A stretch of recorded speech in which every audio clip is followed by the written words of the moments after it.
നമ്മൾ മാനസാന്തരപ്പെട്ട ഒന്നും സാത്താന് വലിയ കുഴപ്പമായിട്ടൊന്നുമില്ല. നമ്മൾ മാനസാന്തരപ്പെട്ടത് സാത്താന് തലവേദന ആയിട്ടില്ലെന്നാണ് ഞാൻ ഈ പറഞ്ഞത്. അങ്ങനെ ആയിട്ടുണ്ടെന്ന് തോന്നുന്നുണ്ടോ? ഇല്ല. പൗലുസിൻ്റെ മാനസാന്തരം സാത്താന് ഭയങ്കര തലവേദനയായിട്ടുണ്ട്. അതിൻ്റെ കാരണം എന്താണെന്നറിയാമോ? യെരുശലേമിൻ്റെ നാൽച്ചുവരുകൾക്കുള്ളിൽ മാത്രം ഒതുങ്ങിയിരുന്ന സുവിശേഷത്തെ ഇലാസ്തികമാക്കി ലോകവ്യാപകമാക്കേണ്ടതിന് വേണ്ടി ഒരുമ്പെട്ട ഒരുവനാണ് ആര്? അപ്പോസ്തലനായ പൗലോസ്. പത്രോസ്, യോഹന്നാൻ, യാക്കോബ്, അന്ത്രയോസ് ആദിയായ അപ്പോസ്തലന്മാർ യഹൂദ ചിന്താഗതിക്കാരും അവരുടെ തട്ടകം വിട്ട് അടുത്ത പറമ്പിലേക്കോ അടുത്ത വ്യക്തിയിലേക്കോ പോകാൻ മനസ്സില്ലാതെ അവരുടെ കാസ്റ്റ് ഐഡൻറ്റിറ്റി നിലനിർത്താൻ വേണ്ടി വ്യഗ്രപ്പെട്ടവരായിരുന്നു. പത്രോസിനെ കൊർന്നല്യോസിൻ്റെ വീട്ടിലോട്ടൊക്കെ ഒരു യോഗം നടത്താൻ വിടാൻ പരിശുദ്ധാത്മാവ് എന്തൊക്കെ പാടുപെട്ടെന്ന് നമുക്ക് നന്നായിട്ടറിയാം.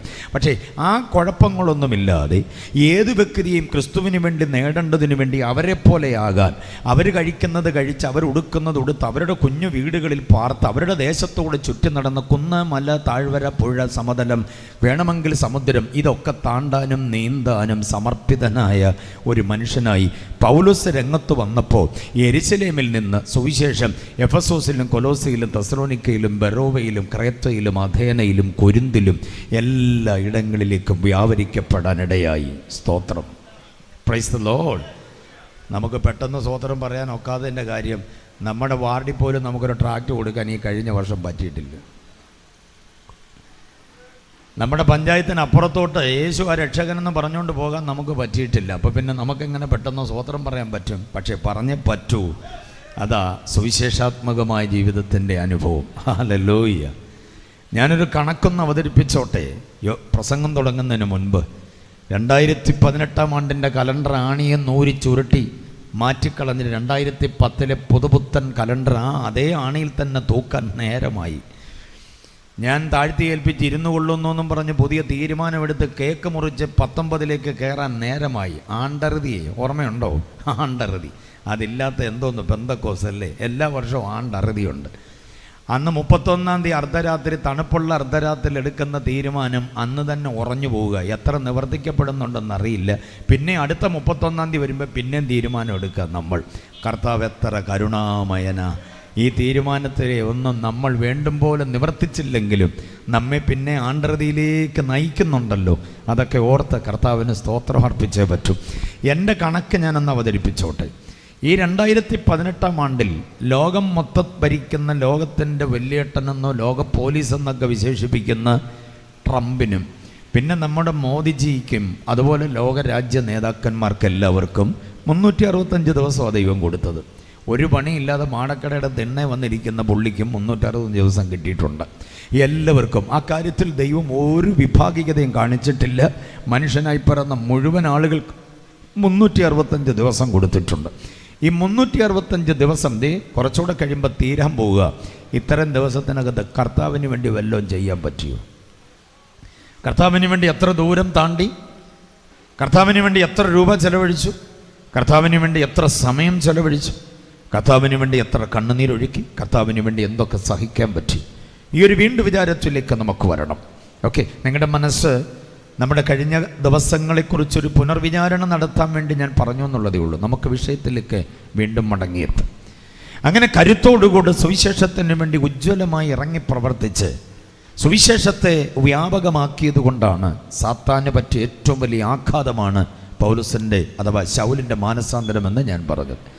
പിന്നെ സാത്താന് പറ്റിയ ഏറ്റവും വലിയ ഏറ്റവും വലിയ പരാജയം യേശുവിൻ്റെ ഉയർത്തെഴുന്നേൽപ്പ് തന്നെ. ഇത് രണ്ടും മഹത്തായ സംഭവമാണ്. അപ്പോൾ പൗലോസിൻ്റെ ഈ മാനസാന്തര ശേഷമായുള്ള തൻ്റെ ഉജ്ജ്വലമായ സുവിശേഷ നീക്കം, ഒട്ടനവധി പ്രേക്ഷിത പ്രയാണങ്ങൾ, അതുനിമിത്തം ഒട്ടനവധി സഭാസ്ഥാപനങ്ങൾ, പ്രാദേശിക സഭകളുടെ സ്ഥാപനങ്ങൾ, അവസരം വീണ് കിട്ടിയ നേരത്തൊക്കെ ധ്യാനത്തോടെ ദൈവസന്നിധിയിൽ മുട്ടുകുത്തിയപ്പോൾ ആത്മീയ ആലോചനകൾ തലയ്ക്കകത്ത് വിരിഞ്ഞു വന്നതെല്ലാം അങ്ങ് പകർത്തി അക്ഷരക്കൂട്ടുകളാക്കി മാറ്റിയപ്പോൾ നൂറ്റാണ്ടുകൾ പലത് കഴിഞ്ഞപ്പോഴും നമുക്ക് വായിക്കുവാൻ ഉജ്ജ്വലങ്ങളായ 14 ലേഖനങ്ങൾ. അത് വായിച്ചാലും നമുക്ക് കൊതി തീരില്ല, പഠിച്ച് തീരില്ല, അത്രയ്ക്ക് ഗംഭീരമാണവ. അതിലെ ഒരു ലേഖനമാണ് ഇന്ന് രാത്രിയിൽ, ഒരു ലേഖനത്തിൽ നിന്നാണ് ഞാൻ വായിച്ചു കേൾപ്പിച്ചത്. ആ ലേഖനത്തോട് ചേർത്തൊട്ടിച്ചു വയ്ക്കാവുന്ന 3 ലേഖനങ്ങളോടെയുണ്ട്. അപ്പം മൊത്തം 4 ലേഖനങ്ങൾ. പൗലോസിൻ്റെ ലേഖനങ്ങളെക്കുറിച്ച് സ്വഭാവം പഠിക്കുമ്പോൾ കാരാഗ്രഹ ലേഖനങ്ങൾ എന്ന ലേബലിൽ നമുക്ക് കൊരുത്തിടാവുന്ന 4 ലേഖനങ്ങളാണ്. ഏതൊക്കെയെന്നറിയണ്ടേ? 1 എഫെസ് ലേഖനം, 2 ഫിലിപ്പിയ ലേഖനം, 3 ഇന്നലെ നിങ്ങൾ കേട്ട കൊലോസ് ലേഖനം, 4 ഫിലേമോന്റെ ലേഖനം. ഈ 4 ലേഖനങ്ങളെയാ കാരാഗ്രഹ ലേഖനങ്ങൾ എന്നറിയപ്പെടുക. കാരാഗ്രഹത്തിൻ്റെ ഉൾമുറയിൽ ലഭിക്കപ്പെട്ട സ്വസ്ഥവും സ്വൈര്യവും ശാന്തവുമായ അന്തരീക്ഷത്തിൽ ക്രിസ്തുവേശുവിനെ ധ്യാനിച്ചപ്പോൾ തനിക്ക് ലഭിക്കപ്പെട്ട ക്രിസ്തു വിജ്ഞാനീയമായ ആലോചനകളെയും ആശയങ്ങളെയും വാരി നിറച്ച ഈ 4 ലേഖനങ്ങൾക്ക് നമുക്ക് ഒരു പേര് കൊടുക്കാം: ക്രിസ്തുശാസ്ത്രപരമായ ലേഖനങ്ങൾ. ഓക്കെ, കേൾക്കുന്നുണ്ടോ? ഞാൻ പറയുന്നത് മനസ്സിലാകുന്നുണ്ടല്ലോ. ക്രിസ്തുശാസ്ത്രപരമായ ലേഖനം. ക്രിസ്തു മാത്രം പ്രധാന പ്രമേയമായി വരുന്ന ലേഖനങ്ങളെയാണ് ക്രിസ്തുശാസ്ത്രപരമായ ലേഖനങ്ങൾ, അഥവാ അല്പം കൂടെ ഭംഗിയായി പറഞ്ഞാൽ ക്രിസ്തു വിജ്ഞാനീയ ലേഖനങ്ങൾ എന്ന് പറയുക. എഫെസ് ലേഖനം, ഫിലിപ്പിയ ലേഖനം, കൊലോസ് ലേഖനം, ഫിലേമോന്റെ ലേഖനം. ഇനി ഈ 4 ലേഖനങ്ങൾക്ക് 4 പ്രമേയങ്ങൾ ഞാൻ പറയാം, ശ്രദ്ധിച്ചു കേട്ടോണം. ക്രിസ്തുശാസ്ത്രപരമായ പ്രമേയങ്ങൾ കേട്ടോണം. എഫെസ് ലേഖനത്തിൽ സഭയുടെ തലയാണ് ക്രിസ്തു, അങ്ങനെയാണ് അവതരിപ്പിച്ചിരിക്കുന്നത്. ഫിലിപ്പിയ ലേഖനത്തിൽ നമുക്ക് വേണ്ടി ക്രൂശിലെ മരണത്തോളം അനുസരണമുള്ളവനായ പരമത്യാഗിയായ ക്രിസ്തുവിനെ അവതരിപ്പിച്ചിരിക്കും. കൊലോസ് ലേഖനത്തിൽ ഇന്നലെ നിങ്ങൾ കേട്ടു, ദൈവത്തിൻ്റെ പ്രതിമയും സർവത്തിനും മുൻപേ ഉള്ളവനുമായി നമ്മുടെ മുൻപിൽ ക്രിസ്തുവിനെ അവതരിപ്പിക്കുന്നു. ഫിലേമോന്റെ ലേഖനത്തിലാകട്ടെ നല്ല ജാമ്യക്കാരനായ ക്രിസ്തുവിനെ, കുറ്റം ചെയ്തവൻ്റെ മുഴുവൻ കുറ്റവും തൻ്റെ മേൽ ഏറ്റുകൊണ്ട് അവൻ നിനക്ക് ദോഷം വരുത്തിയതൊക്കെ എൻ്റെ പേരിൽ കണക്കിട്ടുകൊള്ളുക എന്നൊരു ശബ്ദം ഒറ്റ അധ്യായം മാത്രമുള്ള ലേഖനത്തിൽ മുഴങ്ങുന്നുണ്ട്. അത് വേറെ ആരുടെയും ശബ്ദമല്ല, കാലുവരിയിൽ മുഴങ്ങുന്ന യേശുവിൻ്റെ ശബ്ദമാണ്. അതുകൊണ്ട് ഫിലേമോന്റെ ലേഖനത്തിൽ യേശുവിനെ നല്ല ജാമ്യക്കാരനായി നമുക്ക് കാണാം. ഓക്കെ, അപ്പം ഈ 4 ചിന്തകളാണ് ഈ 4 ലേഖനത്തെയും ഉജ്ജ്വലമാക്കി ക്രിസ്തുശാസ്ത്രപരം എന്ന് നമുക്ക് നാമകരണം ചെയ്യാവുന്ന നിലയിൽ നിലകൊള്ളുന്നത്. ഇതൊക്കെ അടിസ്ഥാനപരമായ കാര്യങ്ങളാണ്. ദൈവമക്കൾ ഇതിനെയൊക്കെ അറിഞ്ഞിരിക്കേണ്ടതുണ്ട് എന്നതുകൊണ്ട് മുഖവരയിൽ ഇവയെ ഞാൻ ഉൾപ്പെടുത്തിയത്. ബോധ്യമായവർക്കായി ദൈവത്തെ സ്തുതിക്കുന്നു. അല്ല, ഇടയ്ക്കൊരു കാര്യം കൂടെ പറഞ്ഞോട്ടെ. IM ലീഡർഷിപ്പ് സെമിനാറിൽ കഴിഞ്ഞ 45-46 ദിവസങ്ങളായി പഠിച്ചുകൊണ്ടിരുന്നവരിൽ ചിലർ ഇതിനകത്തിരിപ്പുണ്ട്. ഞാനവിടെ എടുത്തത് എല്ലാ ലേഖനങ്ങളുമാണ്. പുതിയ നിയമത്തിലെ 21 ലേഖനങ്ങളുമായിരുന്നു എൻ്റെ 13 ക്ലാസ്സുകളിലായി ഞാൻ കഴിഞ്ഞ നാളുകളിൽ അവിടെ എടുത്തത്. ലേഖനങ്ങളാണ് എൻ്റെ ഒരു ഇഷ്ടമുള്ള വിഷയം. എനിക്ക് പ്രണയമാണ് ലേഖനങ്ങളോട്. 21 ലേഖനങ്ങളുമായുമാണ് ഞാൻ കൂടുതൽ പ്രണയിക്കുക.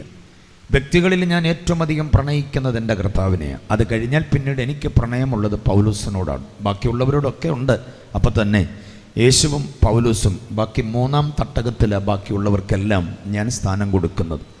അതുകൊണ്ട് തന്നെ പൗലോസിൻ്റെ ലേഖനങ്ങളോട് ബൈബിൾ സ്കൂളിൽ പഠിച്ച കാലം മുതലുള്ള ആ പ്രണയം നിമിത്തമായി ഞാൻ എഴുതിയ കുറിപ്പുകൾ, ലേഖനങ്ങളെക്കുറിച്ചുള്ള കുറിപ്പുകളെല്ലാം കൂടെ ചേർത്ത് പൗലോസിൻ്റെ ലേഖനങ്ങളെ അറിയുക എന്നൊരു പുസ്തകം വേദവിദ്യാർത്ഥികൾക്ക് വേണ്ടി എഴുതിയിട്ടുണ്ട്.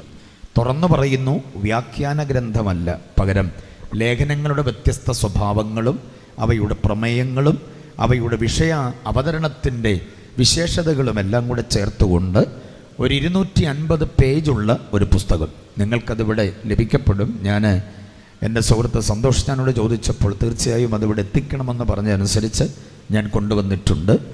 ഇന്ന് പുസ്തകം വാങ്ങാനുള്ള താല്പര്യത്തോടെയോ ക്രമീകരണത്തിലോ ആയിരിക്കില്ല നിങ്ങൾ വന്നത്. പുസ്തകം നാളെ നിങ്ങൾക്കിവിടെ ലഭിക്കപ്പെടും. സൗകര്യപ്രദമായി നിങ്ങളത് കൈപ്പറ്റണമെന്ന കാര്യം കൂടെ ഞാൻ ഓർമ്മിപ്പിക്കുന്നു. യോഗത്തിന് സ്വോത്രാഴ്ച ഇടാൻ കൊണ്ടുവന്ന പൈസ കൊണ്ടുവന്ന ആരും പുസ്തകം വാങ്ങിക്കരുത്. അത് സ്വോത്രാഴ്ച ഇടണം. അതുകൊണ്ട് സ്വോത്രാഴ്ചയ്ക്ക് ശേഷം ഞാനിത് പറഞ്ഞത്. നാളെയും ഈ പുസ്തകം നിങ്ങൾക്കിവിടെ ലഭിക്കപ്പെടും. 200 രൂപയുള്ളൂ ഒരു പുസ്തകത്തിൻ്റെ വില. അത് 1, 2, 3, 4, 10 നിങ്ങൾ വാങ്ങിച്ച് ആവശ്യക്കാർക്കൊക്കെ കൊടുക്കുന്നുണ്ട്, ഒരു കുഴപ്പമില്ല. 10 എണ്ണം വാങ്ങിച്ചിട്ട് 200 രൂപ കൊടുത്തിട്ട് പോകരുത്. ഒരെണ്ണത്തിനാണ് 200 രൂപ എന്ന് പറഞ്ഞത്. ഓക്കെ, തെറ്റിദ്ധരിക്കരുത് വാക്കുകളെ. അപ്പം ലേഖന പഠനത്തിന്, വിശേഷിച്ച് പൗലോസിൻ്റെ ലേഖന പഠനത്തിന് നിങ്ങൾക്കത് ഉപകാരമാകും. ലേഖനങ്ങളെക്കുറിച്ച് വ്യാഖ്യാന ഗ്രന്ഥങ്ങൾ ഒത്തിരിയുണ്ട്. ഇത് ഈ ആകെയുള്ള 14 ലേഖനങ്ങളെക്കുറിച്ചുള്ള ഒരു അനുഗ്രഹീതമായ പഠന ഗ്രന്ഥമാണ്.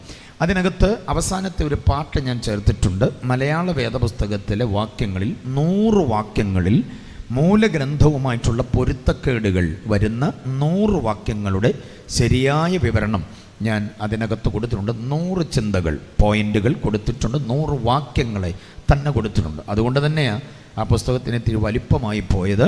അതുകൊണ്ട് തന്നെ അതിൻ്റെ വില 200 ആക്കാൻ ഞാൻ നിർബന്ധിതമാകുന്നത്. ഇതൊരു കച്ചവടമൊന്നുമല്ല, വചന പഠനത്തിന് വേണ്ടിയുള്ള ഒരു വഴി നിങ്ങൾക്ക് തുറന്നു തരിക. അപ്പം പൗലോസിൻ്റെ ലേഖനങ്ങളെ അറിയുന്നതോടൊപ്പം ഉൽപ്പത്തി മുതൽ വെളിപ്പാട് വരെയുള്ള പുസ്തകങ്ങളിൽ മലയാള വിവർത്തനത്തിൽ 108 കൊല്ലമായിട്ടും ബൈബിൾ സൊസൈറ്റി അടക്കി ഭരിക്കുന്ന മുതലാളി വർഗം ശ്രദ്ധിച്ചിട്ടില്ലാത്ത 100 വാക്യങ്ങളുടെ പിഴവുകൾ ഞാൻ അതിനകത്ത് ചൂണ്ടിക്കാണിച്ചിട്ടുണ്ട്. അത് നിങ്ങൾ അറിയണം.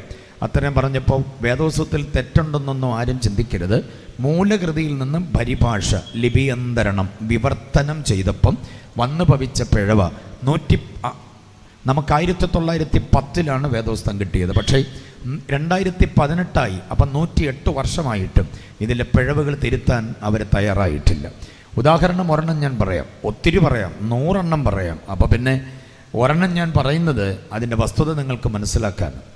ക്രിസ്തുവേശുവിലുള്ളവർക്ക് ഒരു ശിക്ഷാവധിയില്ല. എന്നാ കുഞ്ഞു വാക്യമത്സരത്തിന് പറയാൻ എളുപ്പമാണ് ആ വാക്യം, അല്ലേ? അതുകൊണ്ട് തന്നെ നമ്മൾ ഒത്തിരി കാലത്തിന് മുമ്പേ പഠിച്ച വാക്യമാണ്. പക്ഷേ ആ വാക്യം അത്രയും പോരാ. കിങ് ജെയിംസ് വേർഷൻ ബൈബിൾ, അതാണ് ഓതറൈസ്ഡ് വേർഷൻ. അതല്ലെങ്കിൽ തമിഴ് ബൈബിൾ, നമ്മുടെ മൂലകൃതി തമിഴാണ്. തമിഴ് ബൈബിളിലോ ഇംഗ്ലീഷ് കിങ് ജെയിംസ് വേർഷൻ ബൈബിളിലോ നിങ്ങൾ നോക്കിയാൽ ആ വാക്യം ഗംഭീരമായൊരു വാക്യമാണ്. ശ്രദ്ധിച്ച് കേട്ട ആ വാക്യം ഇങ്ങനെയാണ്: ജഡത്തിൻ പ്രകാരം നടക്കാതെ ആത്മാവിനെ അനുസരിച്ച് ഇപ്പോൾ ക്രിസ്തുവേശുവിലായവർക്ക് ഒരു ശിക്ഷാവധിയുമില്ല. അത്രയും വേണം ആ വാക്യം. ജഡത്തിൻ പ്രകാരം നടക്കരുതെന്നും ആത്മാവിനെ അനുസരിച്ച് നടക്കണമെന്നും, അങ്ങനെ നടക്കുന്നവൻ ഇപ്പോൾ ക്രിസ്തുവേശുവിലാണെങ്കിൽ അവന് ശിക്ഷാവധിയില്ല. അതിന് മലയാളിക്ക് തന്നിരിക്കുന്ന ക്രിസ്തുവേശുവിലുള്ളവർക്ക് ഒരു ശിക്ഷാവധിയുമില്ല. അത്രയും അങ്ങനെ എളുപ്പവഴിയിൽ ക്രിയ ചെയ്തിരിക്കുകയാണ്. അത് വല്ലാത്ത പ്രതിസന്ധിയാണ്. അപ്പോൾ അത് നമുക്ക് തിരുത്തപ്പെടേണ്ടതിന് ഈ പുസ്തകം നിങ്ങളെ സഹായിക്കും. വേറൊന്നുകൂടെ ഞാൻ പറയാം, ഒരു കോമഡിയാണ്. 156 പ്രാവശ്യം നിങ്ങൾ വായിച്ചിട്ടുണ്ട്, പക്ഷെ നിങ്ങളാരും ചിരിച്ചിട്ടില്ല. പക്ഷെ ഇപ്പം ഞാൻ പറയാം, അന്നേരം ഊറിച്ചിരിച്ച് തുടങ്ങും നിങ്ങൾ. ഓക്കെ, ആ വാക്യം ഇങ്ങനെയാണ്: അവൻ വസ്ത്രം ഊരി വെച്ചു, അരയിൽ ഒരു തോർത്ത് ചുറ്റി, ശിഷ്യന്മാരുടെ പാദം കഴുകി, അരയിൽ ചുറ്റിയിരുന്ന തോർത്ത് കൊണ്ട് തുടച്ചു. അങ്ങനെ വാക്യം മലയാള ബൈബിളിലെ വാക്യം. മനസ്സിലായോ? വസ്ത്രം ഊരി എന്തോ ചെയ്തു? മാറ്റിവെച്ചു. എന്നിട്ടെന്തോ കൊടുത്തു? തോർത്തെടുത്തു. എന്നിട്ടെന്തോ ചെയ്തു? കാല് കഴുകി. എന്നിട്ടെന്തോ ചെയ്തു? തോർത്തഴിച്ച് തുടച്ചു. ഇനി യേശു അങ്ങനെ ചെയ്തുകൊണ്ടാണോ നമുക്ക് പാദശുശ്രൂഷ ചെയ്യാൻ മടിയായത് എന്ന് എനിക്കറിയത്തില്ല. ഏതായാലും പാദശുശ്രൂഷ സഭയിൽ നിന്ന് അങ്ങ് കാലകരണപ്പെട്ടല്ലോ. സത്യത്തിൽ യേശു വസ്ത്രമൊന്നും ഊരി വെച്ചില്ല. മലയാളിയോട് ചെയ്ത കൊടുംചതിയാണ്. യേശു വസ്ത്രമല്ല ഊരി വെച്ചത്, മേൽക്കുപ്പായമാണ് ഊരി വെച്ചത്, ഔട്ടർ ക്ലോത്ത്. കണ്ടോ?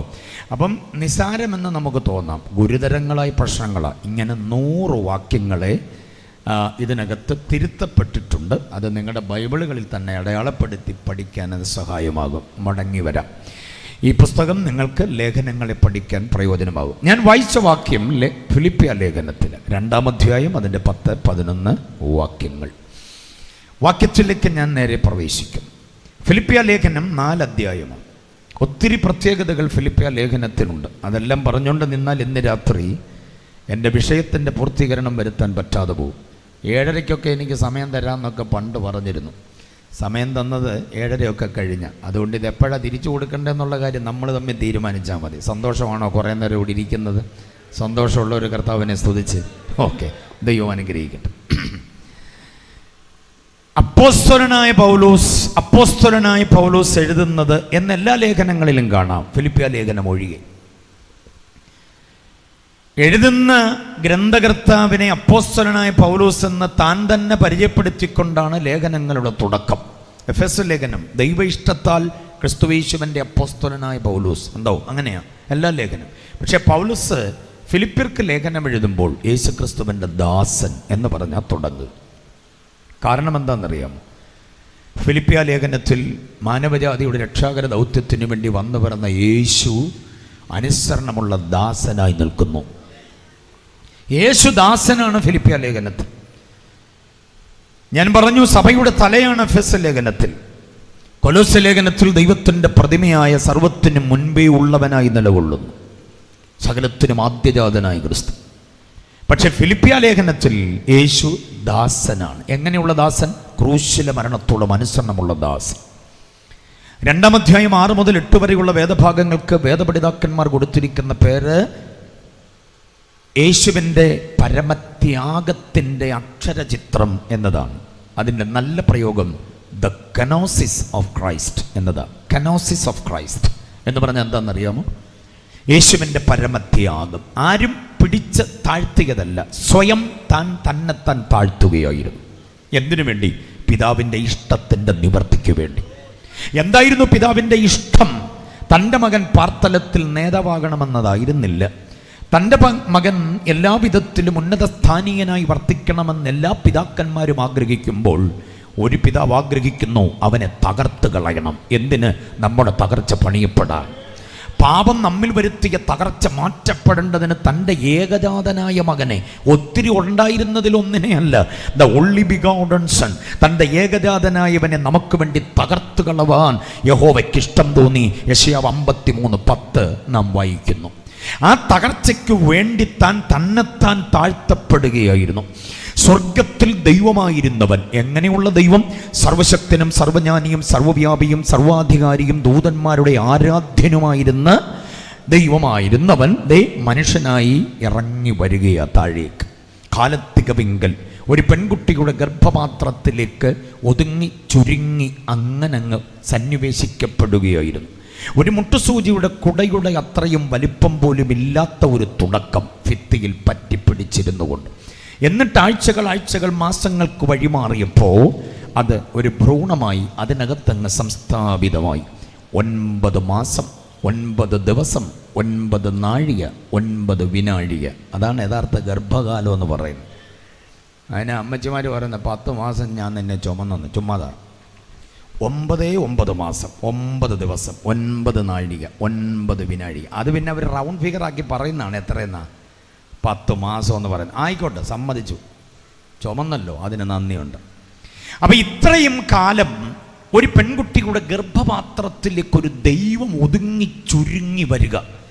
ആ പ്രയോഗത്തിനാണ് പറയുന്നത് കനോസിസ് ഓഫ് ക്രൈസ്റ്റ്. മറക്കരുത് വേദപണ്ഡിതാക്കൾ, കനോസിസ് എന്ന് പറഞ്ഞാൽ സ്വയപരിത്യാഗം. അതാണ് മലയാളത്തിലെ ഏറ്റവും സുന്ദരമായ പ്രയോഗം, സ്വയപരിത്യാഗം. അവൻ അങ്ങനെ വന്നു. ഓക്കെ, ആ ഒരു അവസ്ഥ അത് ഫിലിപ്പിയ ലേഖനത്തിൽ വിവരിക്കപ്പെടുന്നു. അത് 2-ാം അധ്യായം 6 മുതൽ 8 വരെയുള്ള വാക്യങ്ങൾ.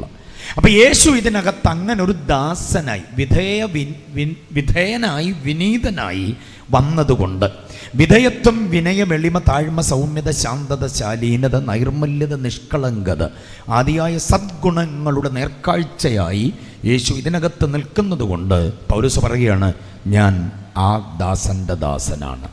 Price the lord. പൗലോസിൻ്റെ വിധേയത്വം ഒന്ന് ചിന്തിച്ച് നോക്കിയേ. യേശു ദാസനാകിയാൽ താൻ അപ്പോസ്തലനാണെന്ന് എന്തോ ഇന്നില്ല, പറയുന്നതേയില്ല. നമ്മളെക്കുറിച്ചും മറ്റുള്ളവരെക്കുറിച്ചൊക്കെ എന്തൊക്കെയായി പറയുന്നു.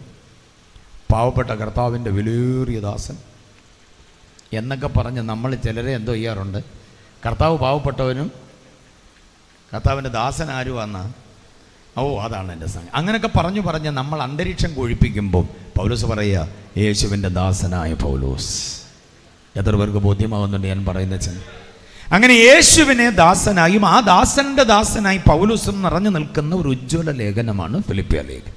ഇനി ഒരു 4 ചിന്തകൾ ഞാൻ പറയാം, 4 ഡയലോഗ്. 4 അധ്യായങ്ങളിൽ നിന്ന് കടഞ്ഞെടുത്താൽ അതിൻ്റെ സാരസത്ത 4 ഡയലോഗുകളാണ്. 4 അധ്യായങ്ങളിൽ എന്താണ് വിഷയമെന്ന് ചോദിച്ചാൽ 4 വിഷയം. അത് ദൈവദാസന്മാർക്ക് പ്രസംഗ വിഷയമായി ഞാൻ ശുപാർശ ചെയ്യുന്നു. എന്നെ അങ്ങ് ദൂരെ ഭൂതലത്തിൻ്റെ വിവിധ ഇടങ്ങളിലിരുന്നു കൊണ്ട് ശ്രദ്ധിക്കുന്ന മാന്യപ്രിയപ്പെട്ടവർ കഴിയുമെങ്കിൽ ഇതൊക്കെ കുറിച്ചെടുക്കാൻ പറ്റിയാൽ നല്ല കാര്യമാണ്. 4 കാര്യങ്ങൾ ഞാൻ പറയാം.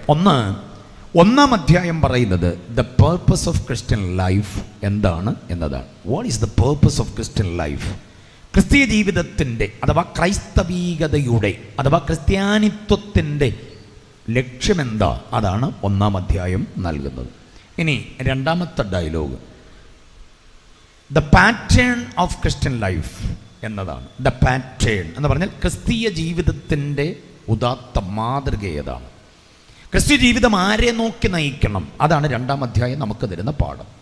ഇനി 3-ാം അധ്യായം the ultimate hope of Christianity എന്നതാണ്. എന്ന് പറഞ്ഞാൽ ക്രിസ്ത്യാനിത്വത്തിൻ്റെ ആത്യന്തികമായ പ്രത്യാശ എന്താണ്? അതാണ് 3-ാം അധ്യായം. 4-ാം അധ്യായം എന്ന് പറയുന്നത് ദ പവർ ഓഫ് ക്രിസ്ത്യാനിറ്റി. ക്രിസ്ത്യാനിത്വത്തിൻ്റെ, ക്രിസ്തീയ ജീവിതത്തിൻ്റെ ശക്തി എന്താണ്?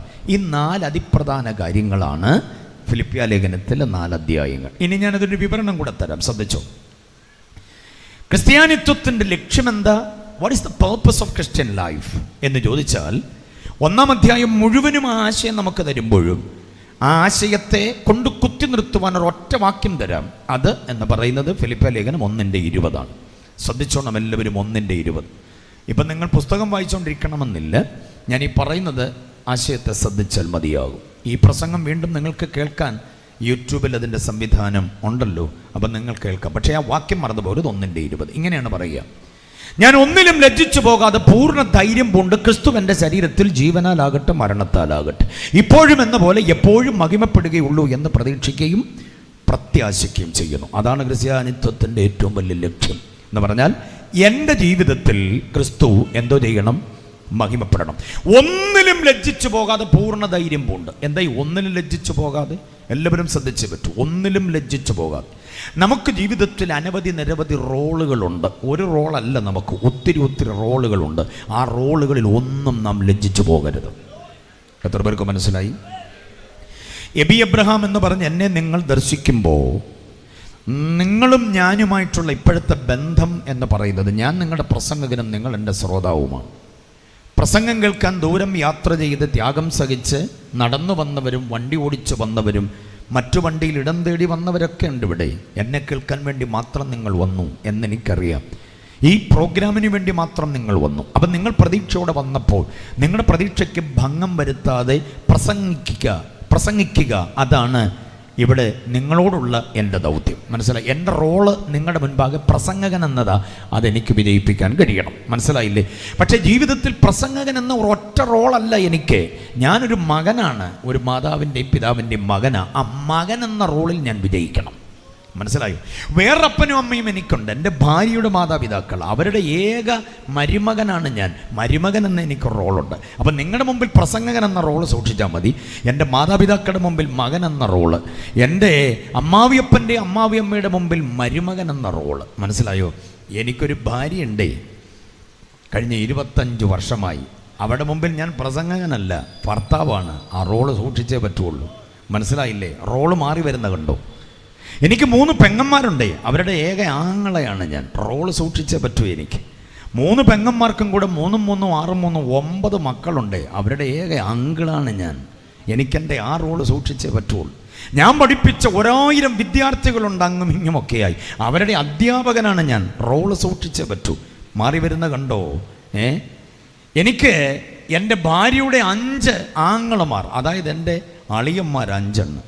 എൻ്റെ സഹോദരിയുടെ ഭർത്താക്കന്മാർ 3 അളിയന്മാർ. അപ്പോൾ 5 3 എത്രയായി?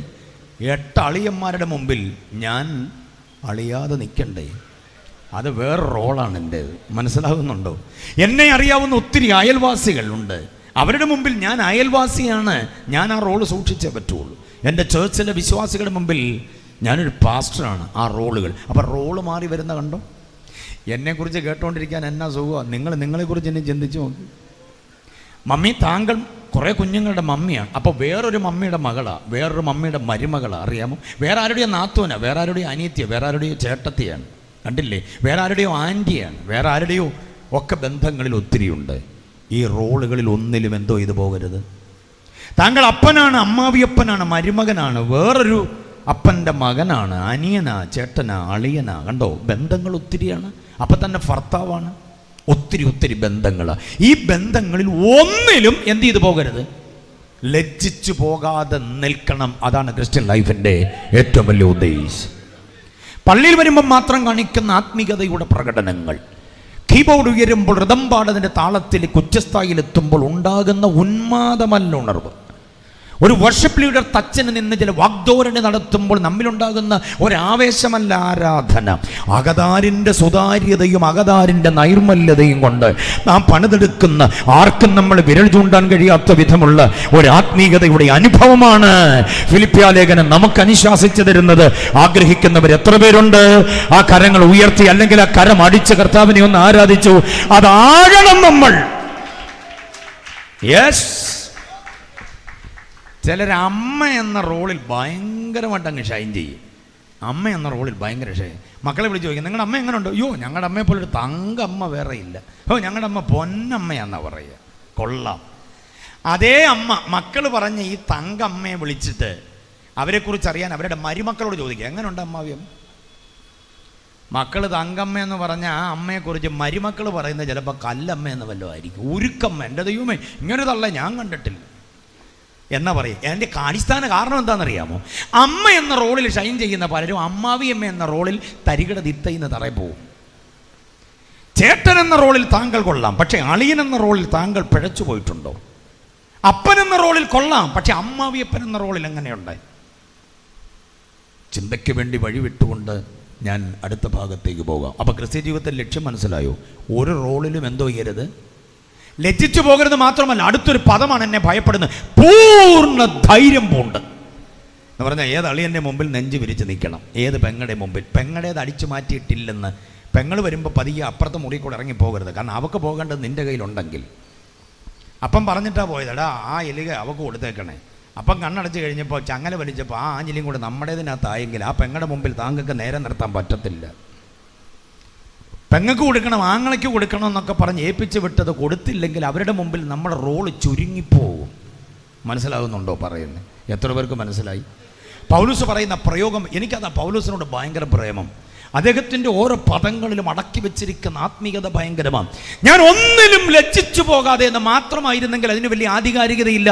പൗലോസ് പറയുന്നു, പൂർണ്ണ ധൈര്യം പൂണ്ട് എൻ്റെ വിശ്വാസിയുടെ മുമ്പിൽ തൻ്റെ ഇടത്തോടെ നിൽക്കാൻ, എൻ്റെ ഭാര്യയുടെ മുമ്പിൽ തൻ്റെ ഇടത്തോടെ നിൽക്കാൻ, എൻ്റെ ഭർത്താവിൻ്റെ മുമ്പിൽ തൻ്റെ ഇടത്തോടെ നിൽക്കാൻ. മനസ്സിലായില്ലേ? എൻ്റെ മക്കളുടെ മുമ്പിൽ അഭിമാനത്തോടെ നിൽക്കാൻ കഴിയുന്ന ഒരാത്മീയത, അതത്രേ ക്രൈസ്തവീയത. എത്ര പേർക്ക് സ്വത്രം പറയാൻ പറ്റും? ഇനി ക്രിസ്ത്യ ജീവിതത്തിൻ്റെ പാറ്റേൺ എന്താ? അതാണ് 2-ാം അധ്യായം, the ultimate pattern of Christian life. 2-ാം അധ്യായം 5-ാം വാക്യം എന്താ അവിടെ പറഞ്ഞിരിക്കുന്നത്? The same attitude which was in Christ Jesus. ക്രിസ്തുയേശുവിൻ്റെ അതേ ഭാവം നിങ്ങളിലും. അപ്പം നമുക്ക് നോക്കി പഠിക്കാൻ, നോക്കിക്കാണാൻ, നോക്കി ചെയ്യാൻ ദൃഷ്ടാന്തമായ ഒരു ലൈഫ് സ്റ്റൈൽ പത്രോസിൻ്റെ, യോഹന്നാൻ്റെ, യാക്കോബിൻ്റെ ഒന്നുമല്ല. പിന്നെ ആരുടെ?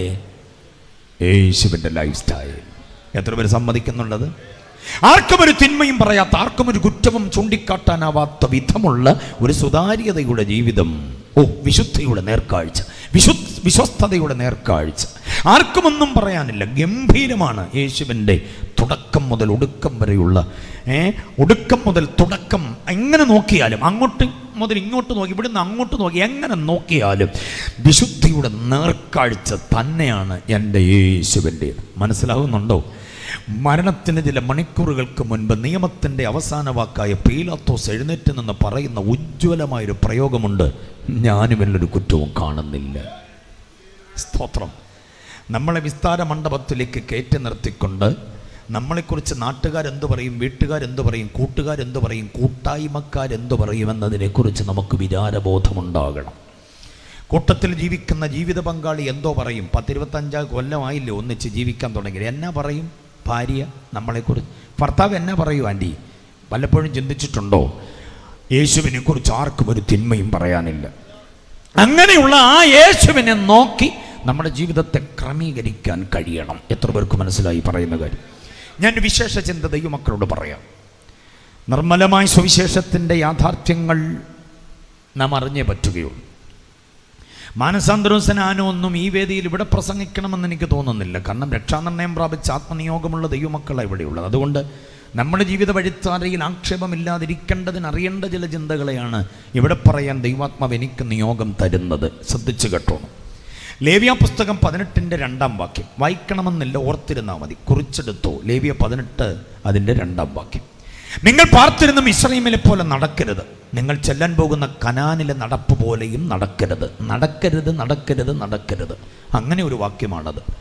മിസ്രയീമിലെ പോലെ നടക്കരുത്. കഴിഞ്ഞ 430 കൊല്ലം നിങ്ങൾ മിസ്രയീമിലായിരുന്നു, അവിടുത്തെ പോലെ നടക്കരുത്.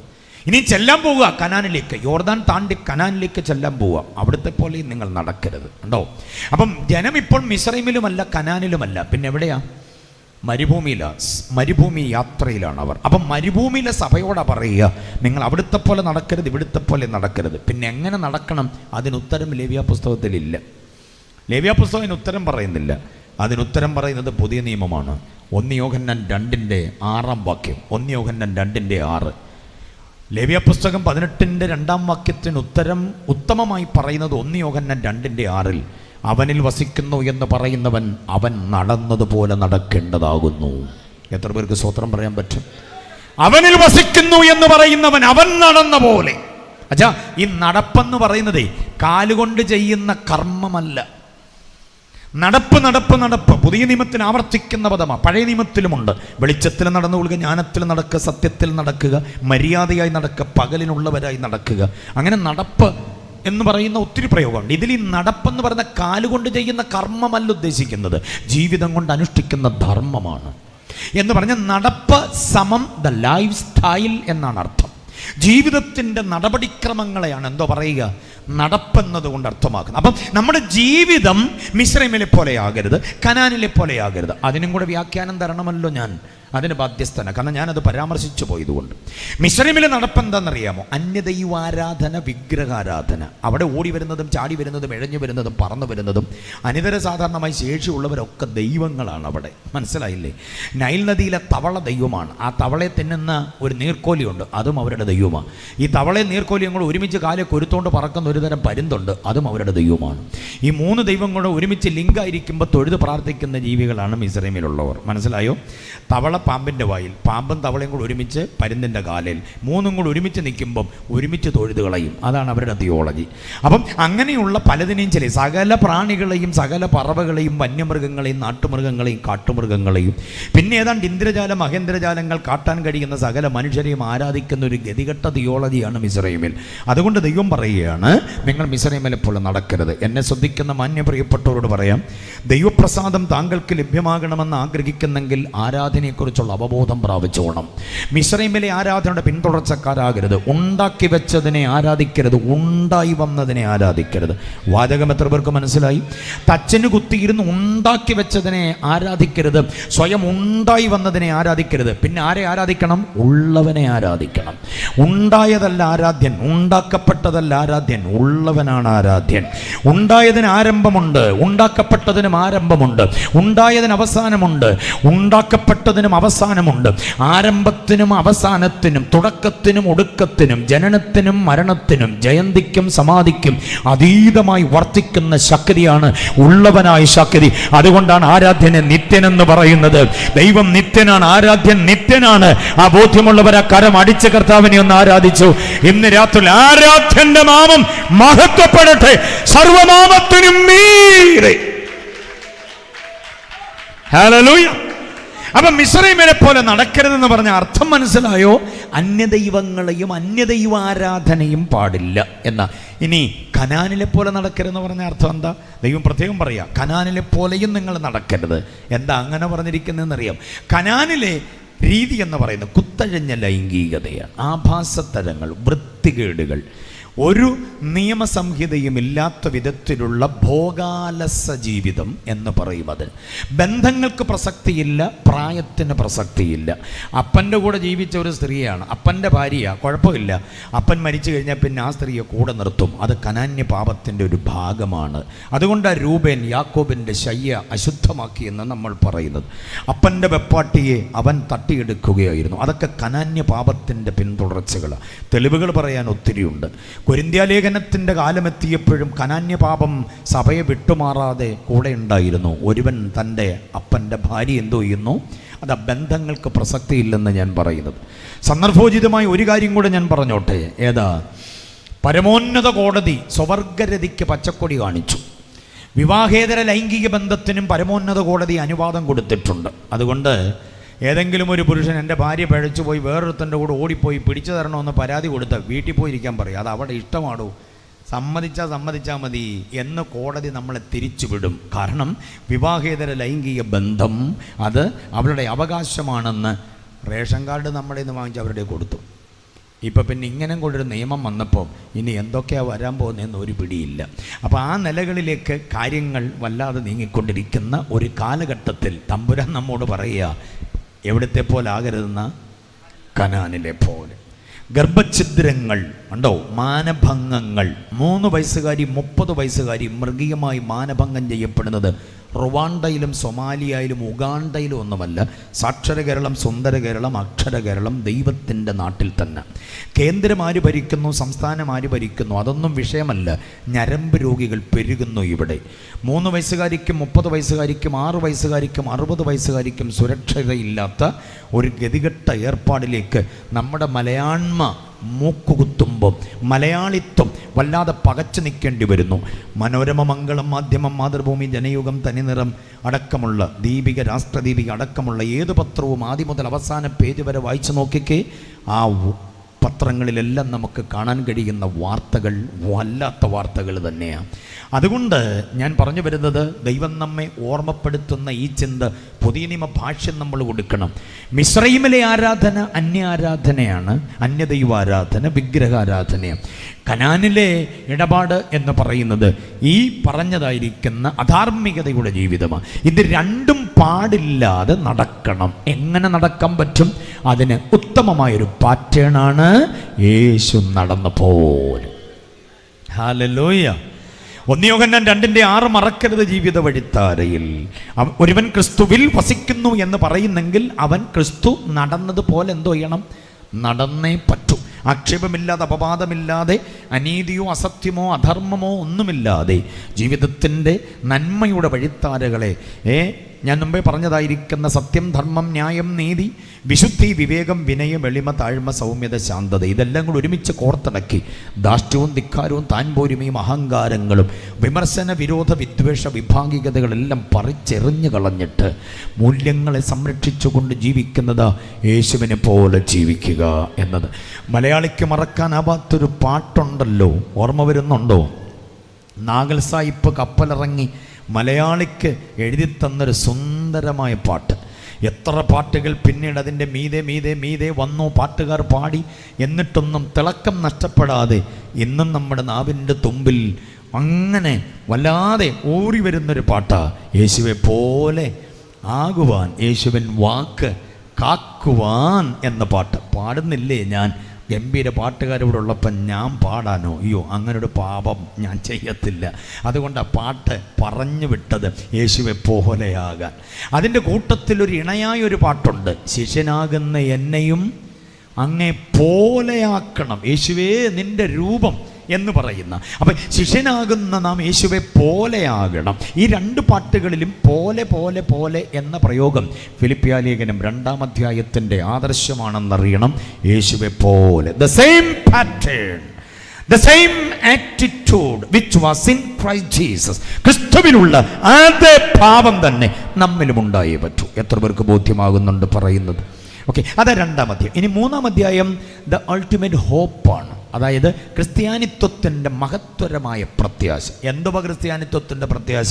ഇവിടെ ഒരു സംഘടനയോ, ഇവിടെ ഒരു പ്രസ്ഥാനമോ, കമ്പി കട്ട, കല്ല്, സിമെൻ്റ്, പെയിൻ്റ്, തടി കൊണ്ട് ഇവിടെ ഒരു ഭയങ്കര ഹെഡ് ഓഫീസോ ഇതൊന്നും ഉണ്ടാക്കണമെന്നൊന്നും അല്ല ദൈവസഭയുടെ ആത്യന്തിക പ്രത്യാശ. ക്രിസ്ത്യാനിത്വത്തിൻ്റെ ആത്യന്തിക പ്രത്യാശ 3:20 പറയുക. എന്താ 20 പറഞ്ഞിരിക്കുന്നത്? നമ്മുടെ പൗരത്വം സ്വർഗത്തിലാണ്. അവിടെ നിന്ന് കർത്താവ് എന്തോ ചെയ്യും? ഇറങ്ങി വരും. എൻ്റെ ഈ ബലഹീനമായ, ദ്രവത്വമുള്ള, ക്ഷയമുള്ള ഈ ശരീരത്തെ, താഴ്ചയുള്ള ശരീരത്തെ അവൻ തൻ്റെ മഹത്വമുള്ള ശരീരത്തോട് അനുരൂപമായി രൂപാന്തരപ്പെടുത്തും. ആ പ്രത്യാശ ആകതാരിലുള്ള ദൈവമക്കൾ എത്ര പേരുണ്ട് ഇന്ന് രാത്രി ഇവിടെ?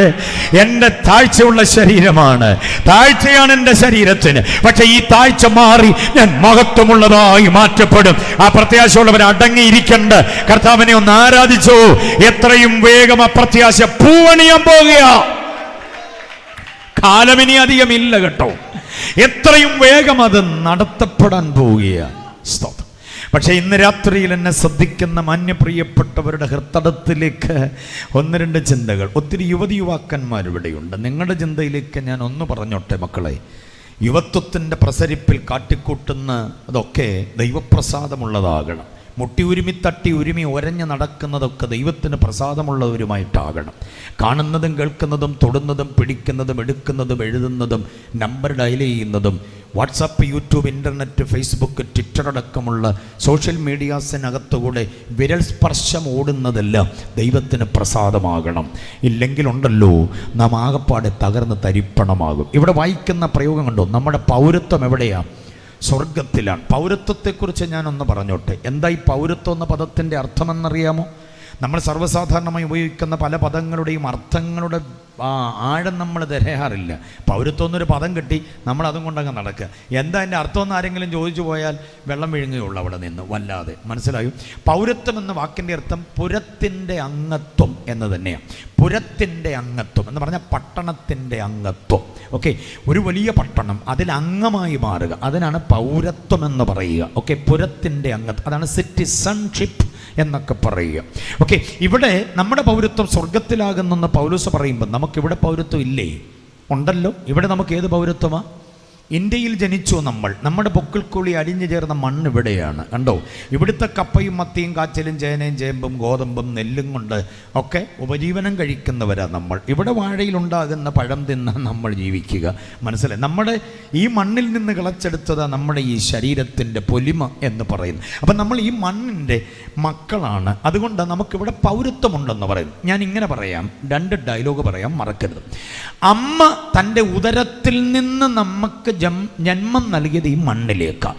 അതുകൊണ്ട് നമുക്ക് ഈ മണ്ണിൻ്റെ പൗരത്വമുണ്ട്. പക്ഷേ ആത്മാവ് നമുക്ക് ജന്മം നൽകി, വീണ്ടും ജനനം, അതുകൊണ്ട് നമുക്ക് വിണ്ണിൻ്റെ പൗരത്വം.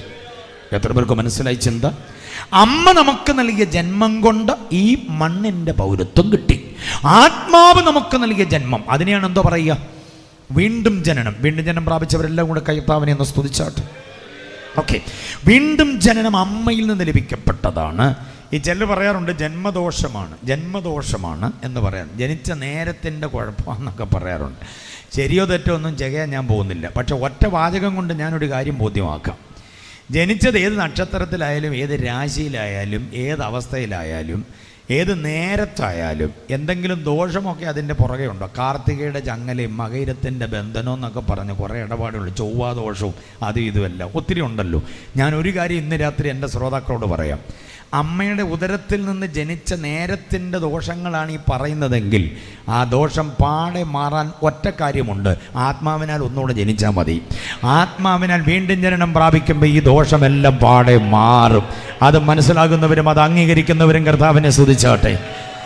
ഇന്നും ജന്മദോഷമാണ് ഈ കുഴപ്പത്തിനെല്ലാം കാരണമെന്ന് വിശ്വസിക്കുന്നുണ്ടെങ്കിൽ എൻ്റെ അർത്ഥം നിൻ്റെ വീണ്ടും ജനനം ഇതുവരെ ശരിയായില്ലെന്ന. ഏത് ദോഷത്തിൽ ജനിച്ചാലും വീണ്ടും ജനിച്ചാൽ അതെല്ലാം എന്തോ ചെയ്യും. പക്ഷേ വീണ്ടും ജനിച്ചവനും പിന്നെയും പഴയ മാമൂലും കൊണ്ട് നിൽക്കുന്നതാണല്ലോ വേറൊരു ഇടപാട്. അതിനെക്കുറിച്ചൊന്നും വിവരിക്കാൻ നേരം പോരാ. അതുകൊണ്ട് ഞാൻ അത് വിട്ടുതരിക, നിങ്ങളുടെ ചിന്തയ്ക്ക് വിടുന്നു. മടങ്ങി വരാം നമുക്ക്. അപ്പം 2 ജനനമാണ്. അതുകൊണ്ട് നമുക്ക് 2 പൗരത്വമുണ്ട് എന്നറിയണം. അമ്മ മണ്ണിൽ ജനിപ്പിച്ചത് കൊണ്ട് മണ്ണിൻ്റെ പൗരത്വം, അതാണ് ഇന്ത്യൻ കോൺസ്റ്റിറ്റ്യൂഷൻ. ആത്മാവ് നമ്മെ ആത്മാവിനാൽ ജനിപ്പിച്ചു, വീണ്ടും ജനനം. അപ്പം നമുക്കൊരു കോൺസ്റ്റിറ്റ്യൂഷൻ കിട്ടി, അതാണ് വിശുദ്ധ ബൈബിൾ. എത്ര പേർക്ക് മനസ്സിലാകുന്നുണ്ട്? 31,173 വാക്യങ്ങളുള്ള 1189 അധ്യായങ്ങളുള്ള 66 ഗ്രന്ഥങ്ങളാക്കി നമുക്ക് തന്നിട്ടുള്ള ഈ വിശുദ്ധ ഗ്രന്ഥമാണ് വിണ്ണിൻ്റെ പൗരത്വമുള്ളവർ സൂക്ഷിക്കേണ്ട കോൺസ്റ്റിറ്റ്യൂഷൻ. മനസ്സിലായോ? അപ്പം തന്നെ ഭരണഘടന നമ്മുടെ രാജ്യത്തിൻ്റെതും സൂക്ഷിച്ചേ പറ്റൂ. ഇത് രണ്ടും കൃത്യമായി അനുസരിച്ച് പോകുന്നവനാ യഥാർത്ഥ പൗരബോധമുള്ളവൻ. എത്ര പേർക്ക് മനസ്സിലായി? ചിലർക്ക് പറ്റുന്ന കുഴപ്പം എന്താണെന്നറിയാമോ? വേദോസം എല്ലാം ഭയങ്കരമായിട്ട് അങ്ങ് പാലിക്കും, നാടിൻ്റെ നിയമം എന്തോ ചെയ്യത്തില്ല, പാലിക്കത്തില്ല. അപ്പോൾ പിന്നെ അവിടെ ഇവിടെയൊക്കെ ആരെങ്കിലുമൊക്കെ പിടിച്ചു നിർത്തി വല്ലതൊക്കെ നമ്മളെ വിധിക്കുമ്പോഴാണ് ചളുങ്ങി ചുളുങ്ങി ഒരുമാതിരി വല്ലാത്ത പരുവത്തിലായി പോകുന്നത്. ഞാനൊരു സംഭവം പറയാം, രഹസ്യമാണ്. രഹസ്യം പറയാൻ പറ്റിയ സാധനമാണല്ലോ മൈക്രോഫോൺ. ചെറുപ്പക്കാരറിയാൻ വേണ്ടിയാണ് ഈ രഹസ്യം ഞാൻ മൈക്കിനകത്തോടെ പറയുന്നത്. ശ്രദ്ധിച്ച് കേട്ടോണം മക്കളെ. വീണ്ടും ജനനം പ്രാപിച്ച് ആത്മാവിൽ ആരാധിക്കുന്ന നീ പൗരബോധത്തോടെ ജീവിച്ചോണം. മനസ്സിലായില്ലേ? പൗരബോധം എന്ന് പറഞ്ഞാൽ ഇന്ത്യൻ പൗരത്വം നിനക്കുണ്ട്. ഇവിടുത്തെ കോൺസ്റ്റിറ്റ്യൂഷൻ ലംഘിക്കരുത്.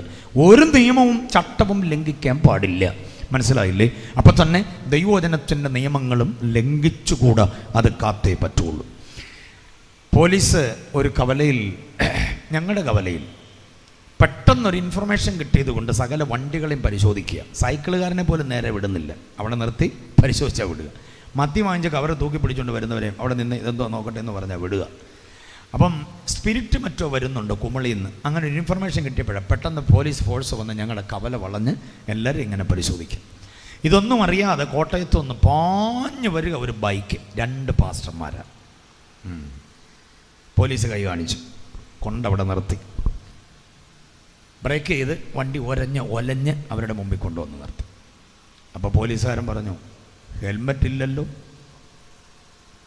ആ സാറേ, പെട്ടെന്ന് വരേണ്ട ഒരാവശ്യം ഉണ്ടായപ്പോൾ എടുക്കാൻ മറന്നുപോയതാ, അങ്ങനെ എന്നൊക്കെ പറഞ്ഞു. എന്നാൽ പിന്നെ പേപ്പർ ഇങ്ങോട്ട് തന്നേ നോക്കട്ടെ. അയ്യോ, പേപ്പർ മേശപ്പുറത്തായിപ്പോയി, അത് എടുത്തില്ല.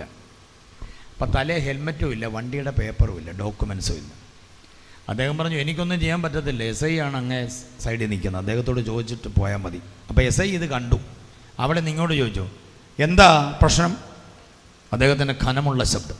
അപ്പോൾ ഈ പോലീസുകാരൻ പറഞ്ഞു, സാറേ 2 പാസ്റ്റർമാരാ, ഹെൽമറ്റും ഇല്ല, വണ്ടിക്ക് പേപ്പറും ഇല്ല, എന്തോ വേണം? കുറേ നേരം ഇങ്ങനെ നെഞ്ചു വിരിച്ച് ആലോചിച്ച് അവിടെ നിന്ന്. അപ്പം ഞങ്ങളുടെ കവലയെല്ലാം അങ്ങ് അതെ നിങ്ങളിപ്പോൾ ഇരിക്കുന്ന പോലെ സൈലൻ്റായി, ആരും മിണ്ടുന്നില്ല കുറേ നേരത്തെ. ഞാൻ എൻ്റെ ഒരു സുഹൃത്തുമായിട്ട് അവിടെ നിൽക്കുക. ആ കവലയിലുള്ള മുഴുവൻ ആളുകൾക്കും അറിയാം ഞാനൊരു ഉപദേശിയാന്നുള്ള കാര്യം. അപ്പോൾ അവരെന്നെ നോക്കുന്നുണ്ട്, ഈ SI എന്തോ മറുപടി പറയുമെന്നുള്ള കാര്യം നോക്കുന്നുണ്ട്. SI അവിടെ നിന്ന് ഇങ്ങോട്ട് ചോദിച്ചു പോലീസാണോ, ഉപദേശിമാരാണോ? അതെ സാറേ, 2 പാസ്റ്റർമാരാണ്. അപ്പോൾ അദ്ദേഹം അല്പസമയം മൗനം ദീക്ഷിച്ചിട്ട് പിന്നെ പറഞ്ഞു, പാസ്റ്റർമാർ ലോകത്തെ നന്നാക്കാൻ നടക്കുന്നവർ, അവർ നന്നാകത്തില്ല, വിട്ടേക്കാൻ. അവിടെ ഒരു കുഴി പിളർന്നിട്ട് ഞാൻ അങ്ങ് താഴോട്ട് പോകുന്ന പോലെ എനിക്ക് തോന്നിപ്പോയി. ഞാൻ അല്പം കഴിഞ്ഞപ്പോൾ റോഡ് ക്രോസ് ചെയ്ത് അദ്ദേഹത്തെ ഒന്ന് പരിചയപ്പെടാനായിട്ട്, അദ്ദേഹത്തിൻ്റെ ഈ കനത്ത ഡയലോഗിനെ ഒന്ന് പ്രശംസിക്കാനായിട്ടൊക്കെ അവിടെ ചെന്നു. പക്ഷേ തിരക്ക് കൊണ്ട് സംസാരിക്കാൻ പറ്റിയില്ല. ഞാനിതിവിടെ പറഞ്ഞ എന്തിനാണെന്നറിയോ?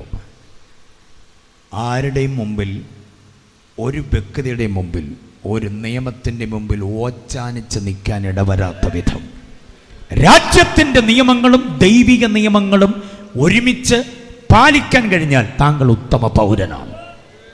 നമ്മുടെ പൗരത്വം എവിടെ? സ്വർഗം. ദാനിയേൽ പറയുന്നൊരു പ്രയോഗമുണ്ട്, അറിയാമോ? ഞാൻ വിഷയം മാറിപ്പോകുന്നില്ല, വരാം ഇങ്ങോട്ട്. ദാനിയേൽ പറയുന്നു, സിംഹങ്ങൾ എനിക്ക് കേടുവരുത്താതിരിക്കേണ്ടതിന് എൻ്റെ ദൈവം തൻ്റെ ദൂതനെ അയച്ച് അവയുടെ എന്തോ ഇതു അടച്ചു കളഞ്ഞു. അതിൻ്റെ കാരണം പറയുന്നതാണ് എനിക്കിഷ്ടം. യുവചേതന ശ്രദ്ധിച്ചോണം. പഠനത്തിനും ഉപരിപഠനത്തിനും ഉപജീവനത്തിൻ്റെ വഴി തേടി വീട് വിട്ട് ചുരമിറങ്ങി അടുത്ത സംസ്ഥാനങ്ങളിലേക്കോ ഇന്ത്യയുടെ വ്യോമാതിർത്തി കടന്നോ അന്യരാജ്യങ്ങളിലെത്തുമ്പോഴും യൂട്യൂബിൽ എന്നെ ശ്രദ്ധിക്കുന്ന മാന്യ സുഹൃത്തുക്കൾ ശ്രദ്ധിച്ചോണം.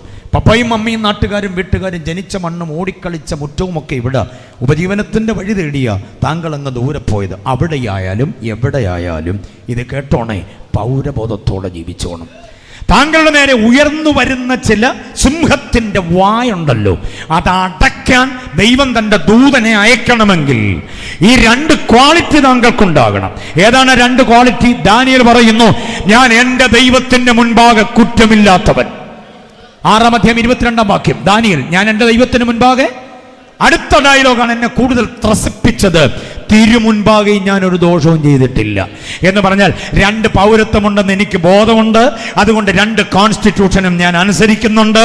ഇത് 2ഉം ഞാൻ അനുസരിക്കുന്നത് കൊണ്ട് എനിക്ക് ഉറപ്പുണ്ട്, ഒരു സിംഹവും എൻ്റെ നേരെ വായ് പിളർക്കത്തില്ല. നിന്നെ ഒടുക്കാൻ തകർക്കാൻ ഇല്ലാതെയാക്കാൻ മുച്ചൂട് മുടിച്ചു കളയുവാൻ പരിശ്രമിക്കുന്ന സകല അന്ധകാര ശക്തികളും നിന്നെ ജയിക്കാതിരിക്കണമെങ്കിൽ പൗരബോധം സൂക്ഷിച്ചാൽ മതി. ദൈവത്തിന് മുൻപാകെ കുറ്റമില്ലാത്തവനാകണം. രാജാവിന്റെ മുൻപാകെ അഥവാ രാജ്യത്തിന് മുൻപാകെ കുറ്റമില്ലാത്തവനാകണം. തച്ചിന് കുത്തിയിരുന്ന് ദുർമന്ത്രവാദം ചെയ്യുന്ന ദുഷ്ടവ്യാപാരങ്ങളും വല്ലാത്ത ചെയ്ത്തുദോഷങ്ങളും വല്ലാത്ത വിളിച്ചു ചൊല്ലലുകളും നേർച്ച കാഴ്ചകളും നിന്റെ പേര് പറഞ്ഞ് നടത്തുന്ന ചില കർമ്മ പരിപാടികളും ആസ്ഥാനത്തായി മാറും. അത് നിന്നെ ഏശാതിരിക്കണമെങ്കിൽ ദൈവം മുൻപാകെ കുറ്റമില്ലാതിരിക്കണം, രാജാവിന്റെ മുൻപാകെ കുറ്റമില്ലാതിരിക്കണം. ബോധ്യമായവർ കരങ്ങൾ ഉയർത്തി കർത്താവിനെ ഒന്ന് സ്തുതിക്കട്ടെ. ഞാൻ കുറ്റമില്ലാത്തവൻ. അപ്പോൾ ഇങ്ങനെ ജീവിക്കണമെങ്കിൽ ആരെ പോലെ ജീവിക്കണം? യേശുവിനെ പോലെ ജീവിച്ചിട്ട് ഈ പൗരത്വത്തിൻ്റെ ബോധത്തോടെ നാം നമ്മുടെ ജീവിത നടപടി ക്രമങ്ങളെ സൂക്ഷിച്ചേ പറ്റും.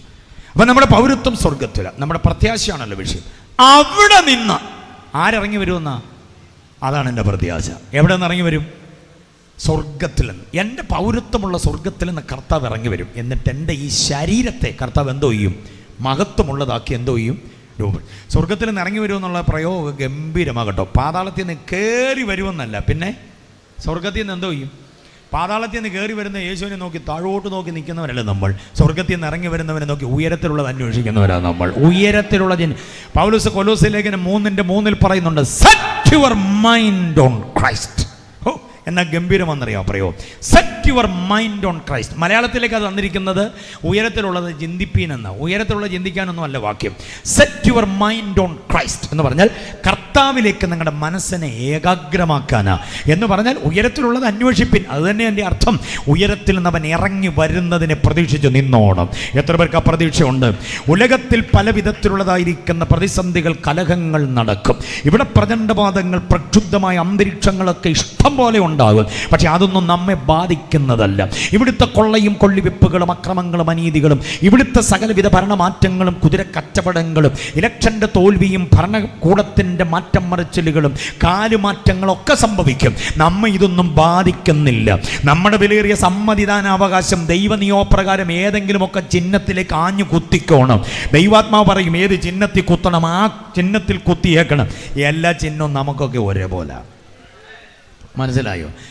നമുക്ക് ചില പാർട്ടിയെന്ന് കേൾക്കുമ്പോൾ സ്വോത്രം, ചില പാർട്ടിയെക്കുറിച്ച് കേൾക്കുമ്പോൾ നമുക്ക് വല്ലാത്ത നീരസം. അതൊന്നും നമുക്ക് വേണ്ടെന്നേ.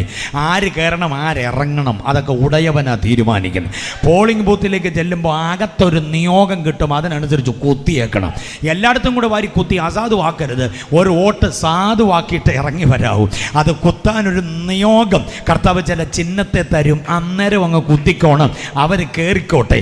ആര് കയറിയാലും 5 കൊല്ലമല്ലേ. അത് കഴിയുമ്പോൾ ഇറങ്ങി പാട്ടും പാടി ഇറങ്ങിയേ പറ്റുള്ളൂ. ഈ 5 കൊല്ലം പൂർത്തിയാക്കുന്നതിന് മുമ്പ് ആരെങ്കിലും പിടിച്ചിറക്കാതിരിക്കാൻ വേണ്ടിയുള്ള ആ കടുംപിടുത്തമാണ് ഈ കാണുന്ന ഇടപാടുകളെല്ലാം. മനസ്സിലായോ? പക്ഷേ 5 കൊല്ലം കഴിയുമ്പോൾ എന്തോ ചെയ്യണം? ഇറങ്ങണം. അപ്പം നമ്മുടെ ഒരു വോട്ട് വെറുതെ കളയേണ്ട കാര്യമൊന്നുമില്ല. ഇടയ്ക്ക് ഞാൻ പറഞ്ഞെന്നുള്ളതേ ഉള്ളൂ. ഒരു കാര്യം ഞാൻ തുറന്നു പറയാം, ഒരു രാജാവ് നീതിയോടെ ഭരിക്കും. The government shall be upon his shoulder. ആധിപത്യം അവൻ്റെ തോളിലിരിക്കും. ആരുടെ തോളിൽ? ഇവിടെ ചിഹ്നം ഉയർത്തിപ്പിടിക്കുന്നവൻ്റെ തോളിലല്ല. വടിവത്തെ അക്ഷരത്തിൽ തെരുവ് തോറും ഈറ്റക്കമ്പ് നാട്ടി തെരുവ് തോറും എഴുതി വെച്ചുകൊണ്ട് ഇൻഖുലാബിൻ്റെ പ്രകടനങ്ങളുമായോ മറ്റു തരമായിരിക്കുന്ന വർഗീയ ചിന്തകളുടെയോ അല്ലെങ്കിൽ ഫാസിസത്തിൻ്റെയോ മറ്റേതെങ്കിലും ഇസത്തിൻ്റെ വക്താക്കളായി നിന്നുകൊണ്ട് പുലമ്പുന്നവരുടെ താല്പര്യപ്രകാരമല്ല.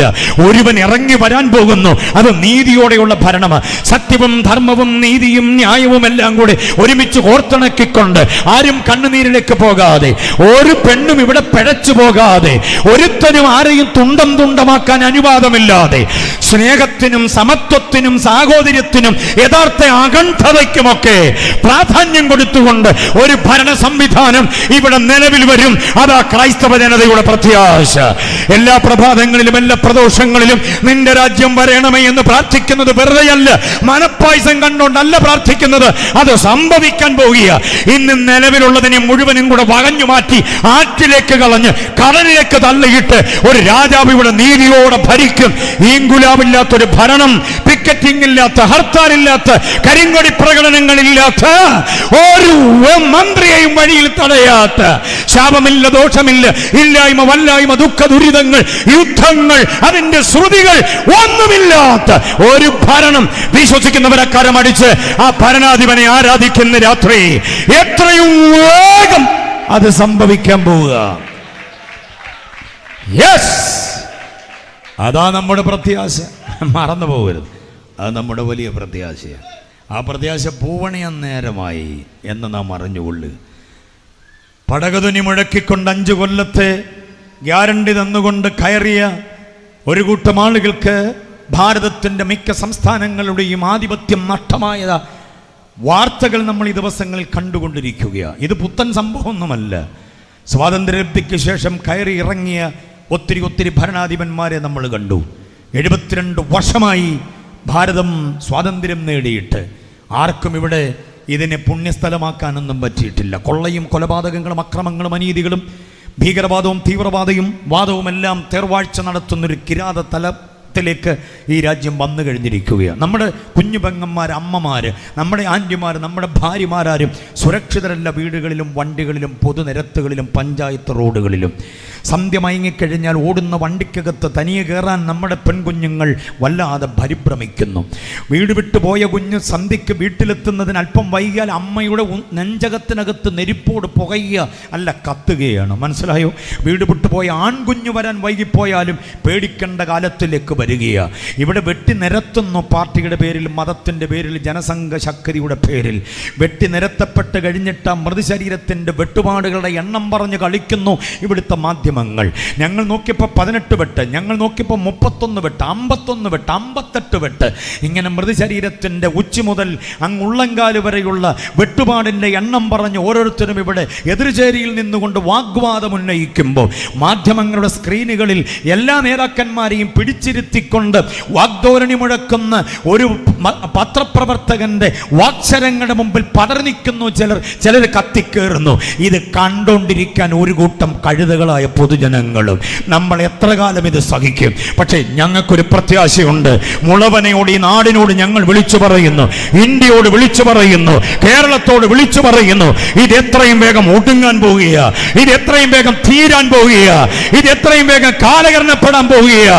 ഒരു മൃതശരീരം കുഴിക്കരെ കൊണ്ടുവച്ച് നടത്തുന്ന അവസാനത്തെ പാട്ടും പ്രാർത്ഥനയുമാ ഇപ്പൊ കാണുന്ന ജനാധിപത്യ ഭരണ സംവിധാനത്തിന്റെ ഇടപാട്. ഇത് തട്ടി കുഴിയിലേക്ക് ഇട്ടിട്ട് വേറൊരു ഭരണ സംവിധാനം ഇവിടെ നിലവിൽ വരിക തന്നെ ചെയ്യും. ഹർത്താൽ, അടിക്കടി ഹർത്താൽ, 30 ദിവസത്തിനകത്ത് 25 ഹർത്താൽ, പിന്നെ ബന്ധും, പിന്നെ പൊതുനിരത്തിലെ പണിമുടക്ക്, പൊതുനിരത്തിലെ വഴിതടയലും, എല്ലാം കൊണ്ട് പൊതുജീവിതം തകർത്ത് തരിപ്പണമാക്കിയ ഈ ഗതികേടുകളെ വാരിക്കുട്ടിക്കളഞ്ഞിട്ട് എൻ്റെ കർത്താവ് ഇവിടെ ഒരു ഭരണം സ്ഥാപിക്കും. അത് ക്രൈസ്തവന്റെ പ്രത്യാശയ. അവന്റെ പ്രാർത്ഥനയിൽ അത് ഉയരുന്നുണ്ട്.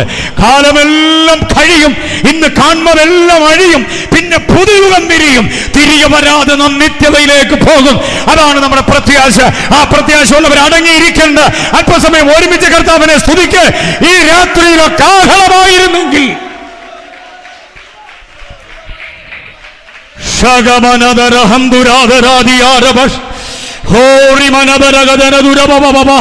യേശുവിന്റെ രക്തത്താൽ ജയം. ക്രൈസ്തവ പ്രത്യാശ ഈടുറ്റതാ, കാമ്പുള്ളതാ, കഴമ്പുള്ളതാ, അതിന് നിറമുള്ളതാ. മാനസിക സങ്കല്പങ്ങളല്ലത്, മനഃപായസമല്ല, സംഭവിക്കാൻ പോവുകയാണ്. വിശുദ്ധ ബൈബിൾ പറഞ്ഞ വാക്കുകളും അതിൻ്റെ പ്രവചന സൂക്തങ്ങളുടെയും യഥാർത്ഥ നിറവേറലുകൾ തന്നെയാണ് ഇവിടെ നമുക്ക് കാണാൻ കഴിയുന്നത്. അതുകൊണ്ട് ക്രൈസ്തവ പ്രത്യാശയ 3-ാം അധ്യായത്തിൽ കാണുന്നത്. 4-ാം അധ്യായത്തിൽ ദ പവർ ഓഫ് ക്രിസ്ത്യൻ ലൈഫാണ്. The power. എന്താ ക്രിസ്ത്യാനിത്വത്തിൻ്റെ പവർ? എന്താ ക്രിസ്ത്യാനിത്വത്തിൻ്റെ ശക്തി? 4-ന്റെ 14 വാക്യം. 4-ാം അധ്യായം 13-ാം വാക്യം. 4-ന്റെ 13 ഇങ്ങനെ പറയുന്നു, എന്നെ ശക്തനാക്കുന്നവൻ മുഖാന്തരം ഞാൻ സകലത്തിനും. നമുക്കൊരു ശക്തിയുണ്ട്. ഏതാണ് ആ ശക്തി? പവർ മാൾട്ടിൻ്റെ ഒന്നുമല്ല, പിന്നെ നമ്മുടെ കേന്ദ്രത്തിൻ്റെ ശക്തിയല്ല, പ്രസ്ഥാനത്തിൻ്റെ ശക്തിയല്ല. നമുക്കങ്ങ് വിദേശ രാജ്യത്തുനിന്ന് ഡോളറും യൂറോയും ദീർഘവും ദറംസും റിയാലും വരുമെന്നതല്ല നമ്മുടെ ശക്തി. പിന്നെ നമ്മുടെ മക്കളൊക്കെ അങ്ങ് വിദേശ രാജ്യങ്ങൾ ചേക്കേറി എന്നുള്ളതൊന്നുമല്ല നമ്മുടെ ശക്തി. പിന്നെന്തുവാ ശക്തി? കുറേ വിദ്യാസമ്പന്നരായ പ്രമാണിമാർ നമ്മുടെ സഭയുടെ മുഖ്യധാര നേതാക്കളായിട്ടുണ്ടെന്നുള്ളതൊന്നുമല്ല നമ്മുടെ ശക്തി. പിന്നെ എന്തുവാ നമ്മുടെ ശക്തി? പറഞ്ഞേ, നമ്മൾ വ്യാപരിക്കുന്ന ദൈവശക്തിയാണ്. വിശ്വസിക്കുന്നവർക്ക് വേണ്ടി വ്യാപരിക്കുന്ന അത്യന്ത ശക്തിയുടെ വല്ലഭത്വം, നമ്മുടെ മൺകൂടാരങ്ങൾ പകർന്നിരിക്കുന്ന ആ ആത്മശക്തിയാണ് ഏറ്റവും വലിയ ശക്തി. ദ പവർ ആയിട്ട് നമുക്ക് കിട്ടിയിരിക്കുന്നത്. ബോധ്യമായവർ കർത്താവിനെ സ്തുതിച്ചാട്ടെ. ആ ശക്തിയാണ് നമ്മെ മുൻപോട്ട് കുതിപ്പിക്കുന്നത്. കിളികിളിക്കുന്ന കുന്തങ്ങളും വെട്ടിത്തിളങ്ങുന്ന വായ്ത്തലയുള്ള വാളുകളും പാതയോരങ്ങളിലെ പതിയിരിപ്പുകളും സുവിശേഷകന്റെ രക്തം കുടിച്ച് കൊതി തീരാത്ത ചില കാപാലികതയുടെ ഇടപാടുകളും കത്തിച്ച് ചാമ്പലാക്കി കാട്ടപ്പുകയാക്കി അന്തരീക്ഷത്തിൽ കുതിർത്തുവിട്ടില്ലേ ഗ്രഹാം സ്റ്റൈൻസിനെയും 2 പിഞ്ചോമനകളെയും. അരുൾദാസ് എന്ന് പറയുന്ന ഒരു അനുഗ്രഹീത വൈദികനെ ഉടുതുണി അഴിച്ചിട്ട് റോഡിലൂടെ നഗ്നനാക്കി നടത്തിയിട്ട് ചുറ്റും അട്ടഹസിച്ചില്ലേ കാട്ടാളക്കൂട്ടം. എന്നിട്ടും കൂട്ടിലൊതുങ്ങാതെ കൺവെൻഷനുകളിലും പരസ്യയോഗങ്ങളിലും പൊടിക്കാറ്റടിച്ചും മഴ നനഞ്ഞും കാറ്റുകൊണ്ടും ഓരോ പാതയോരങ്ങളിലും ഇതുപോലെ കിട്ടുന്ന എല്ലാ അവസരങ്ങളിലും പാടിയും പറഞ്ഞും യേശുവിനെ ഞങ്ങൾ ഉയർത്തുന്നത് ജനിതകമായ ശക്തി കൊണ്ടല്ല, അമ്മ തന്ന മുലപ്പാലിന്റെ മഹത്വമല്ല, ജനിച്ച തറവാടിന്റെ ഗുണമല്ല. ഞങ്ങൾ വ്യാപരിക്കുന്ന ദൈവശക്തിയുടെ മഹത്വമാണ്. എത്ര പേർക്ക് അത് പറയാൻ കഴിയും? നമ്മിൽ വ്യാപരിക്കുന്ന ഒരു ശക്തിയുണ്ട്, ഒരത്യന്ത ശക്തി.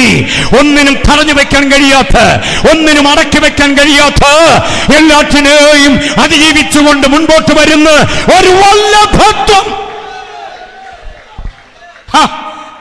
അതാണ് ക്രിസ്ത്യാനിത്വത്തിന്റെ ശക്തി. അതിനെക്കുറിച്ച് പൗലോസ് പറയുന്ന ഒരു പ്രയോഗം ഞാനൊന്ന് പരിചയപ്പെടുത്തിക്കോട്ടെ. പൗലോസ് പറയുകയാണ്, വിശ്വസിക്കുന്നവർക്ക് വേണ്ടി വ്യാപരിക്കുന്നവൻ്റെ ശക്തിയുടെ അളവറ്റ വലിപ്പം ഇന്നതെന്ന് നിങ്ങൾ എന്തോ ചെയ്യണം, അറിയണമെന്ന് പ്രാർത്ഥിച്ചിട്ട് ആ ശക്തിയുടെ വ്യാപാരത്തിൻ്റെ ഒരു ക്ലൂ നമുക്ക് തരുന്നുണ്ട്. ഇന്ന് രാത്രി ദൈവസഭയോട്, ദൈവമക്കളോട് ഒരു ആത്മീക ദൂത് പറയാൻ ദൈവാത്മാവ് എനിക്ക് നിയോഗം തരിക. നമ്മിൽ വ്യാപരിക്കുന്ന ദൈവശക്തിയുടെ വല്ലഭത്വം നമുക്ക് മനസ്സിലാക്കാൻ ഒരു ക്ലൂ തരുന്നു. എഫെസ്യ ലേഖനം 1:19 പ്രാർത്ഥന, 1:20 ആ ക്ലൂ പറയുന്നത്. എന്താണ് ആ ക്ലൂ എന്നറിയാമോ? അത് ക്രിസ്തുവിലും വ്യാപരിച്ചു. അടുത്ത പ്രയോഗം, അവനെ മരിച്ചവരുടെ ഇടയിൽ നിന്ന് എഴുന്നേൽപ്പിച്ചു. അതെത്ര ഗംഭീരമായൊരു പ്രയോഗമാണെന്നറിയാമോ?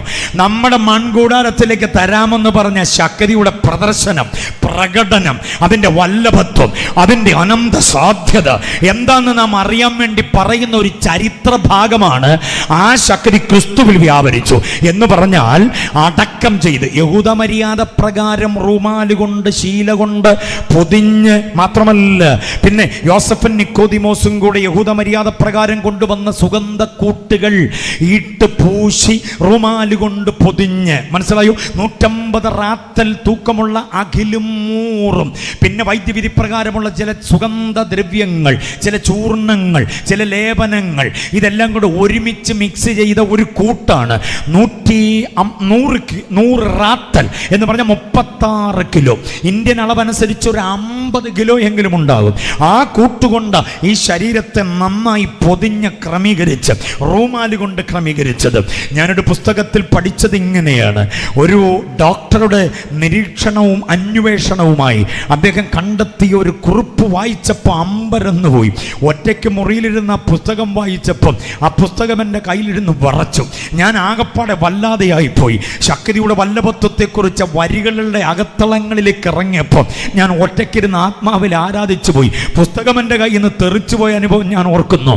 അദ്ദേഹം ഇങ്ങനെയാണ് പറയുക, നിങ്ങൾക്കറിയാമോ, അനുവാചകരോട് ചോദിക്കുക, നിങ്ങൾക്കറിയാമോ പ്രിയ വായനക്കാരെ, വൈദ്യവിധി പ്രകാരം അകിലും മൂറും പിന്നെ ചേർത്തിട്ടുള്ള സുഗന്ധദ്രവ്യങ്ങളും പിന്നെ ചില ലേപനങ്ങളും ചില ചൂർണങ്ങളും ഒരുമിച്ച് ക്രമീകരിച്ച് ചേർത്ത് കുഴച്ചുണ്ടാക്കുന്ന ആ ലേപനം മൃതശരീരം അഴിച്ചങ്ങോട്ടിറക്കി നന്നായി തുടച്ച് വൃത്തിയാക്കിയിട്ട് ഈ ലേപനം അങ്ങോട്ട് പൂശും ആ ശരീരത്തിലേക്ക്, ഈ സുഗന്ധ കൂട്ടങ്ങോട്ട് പൂശും.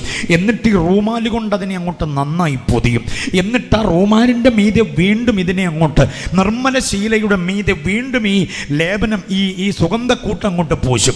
അങ്ങനെ ഈ 36 കിലോയും തീരുന്നത് വരെ സുഗന്ധക്കൂട്ട്, അതിൻ്റെ മീതെ റൂമാല്, ഇങ്ങനെ അടിക്കടി പല ലെയറുകളായിട്ട് ഇതങ്ങോട്ട് പൊതിഞ്ഞു വെക്കും. മനസ്സിലായോ?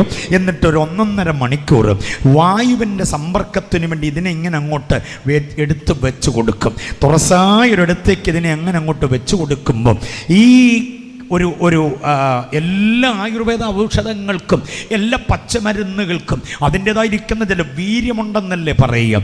ഈ അകിലും മൂറും പിന്നെ ചേർത്ത സുഗന്ധക്കൂട്ടുകളും കൂടെ ഒരുമിച്ച് പ്രവർത്തിച്ചിട്ട് മിറ്റിലും സിമെൻറ്റും വെള്ളവും മണലും ഒരുമിച്ച് ചേർത്ത് കോൺക്രീറ്റ് ചെയ്ത് അങ്ങനെ സെറ്റ് ചെയ്ത് കുറേ നേരം കഴിയുമ്പം ഇതങ്ങ് കട്ടിയാകുന്നത് പോലെ, കനീഭവിക്കുന്നത് പോലെ, ഇതങ്ങ് ഉറഞ്ഞ് തറയ്ക്കുന്ന പോലെ ഈ കൂട്ടുണ്ടല്ലോ അങ്ങ് വല്ലാത്ത ദൃഢീഭവിക്കും. താമ്രത്തെക്കാൾ കടുപ്പമുള്ളതായി മാറും. വെട്ടിയാൽ പൊട്ടത്തില്ല, കത്തിച്ചാൽ കത്തത്തില്ല, വെള്ളത്തിലിട്ടാൽ അലിയത്തില്ല.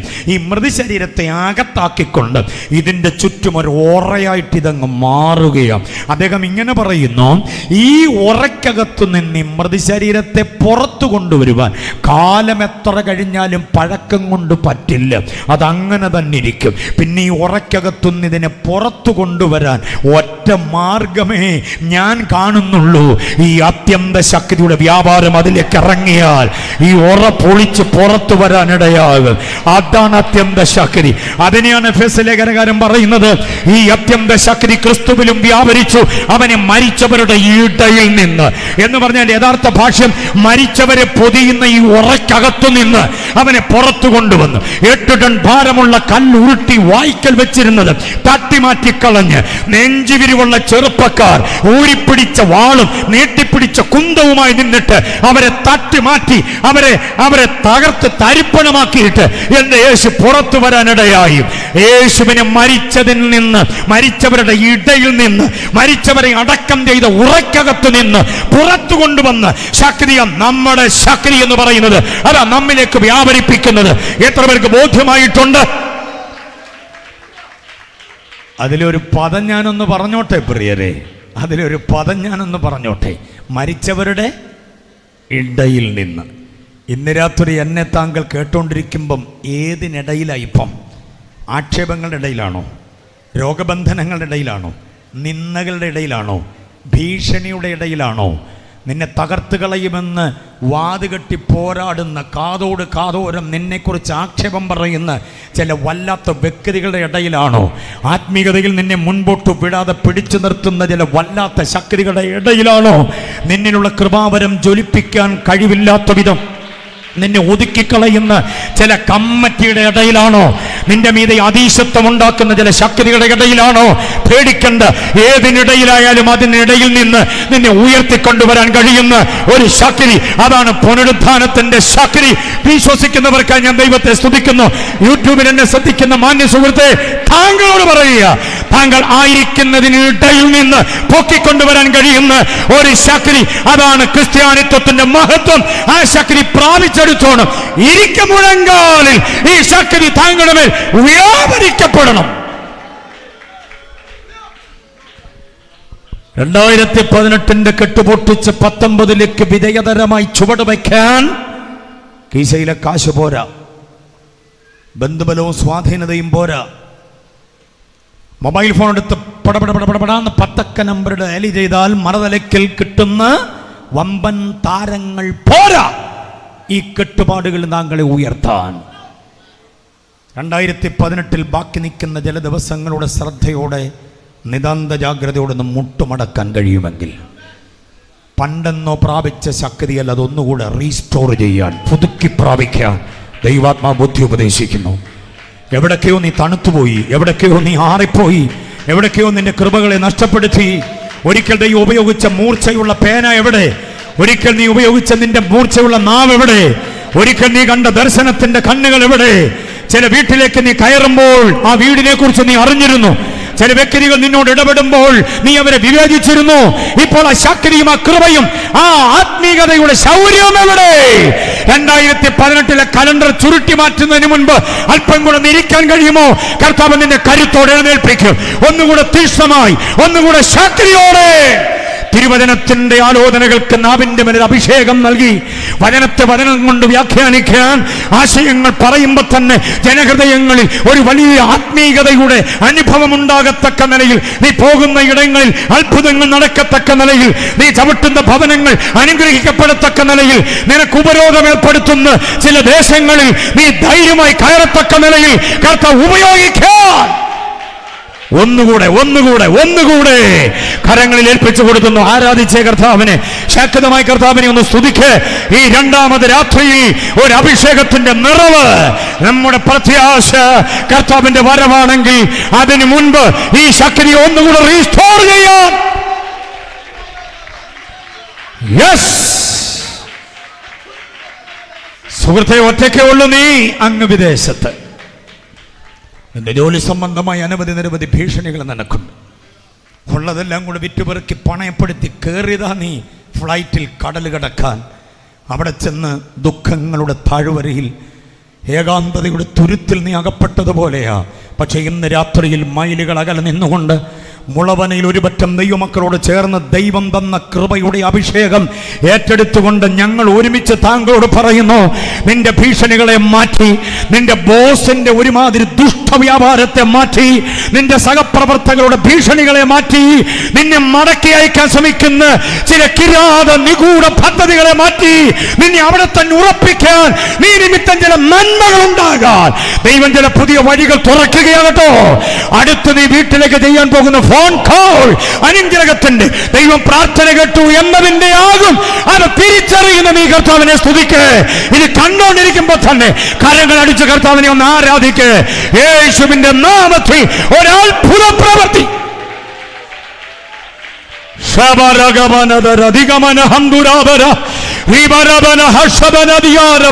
കാലപ്പഴക്കമുള്ള ചില പോരാട്ടങ്ങളുടെ കെട്ടുകൾ, ചില ദുർമന്ത്രവാദ ശക്തികളുടെ കെട്ടുകൾ, പിണച്ചു വച്ചിരിക്കുന്ന, കൂട്ടുവച്ചിരിക്കുന്ന കാലപ്പഴക്കമുള്ള ചില ചൈത്യ ദോഷങ്ങൾ മൂടോടെ പിഴുതുമാറുകയാണ്.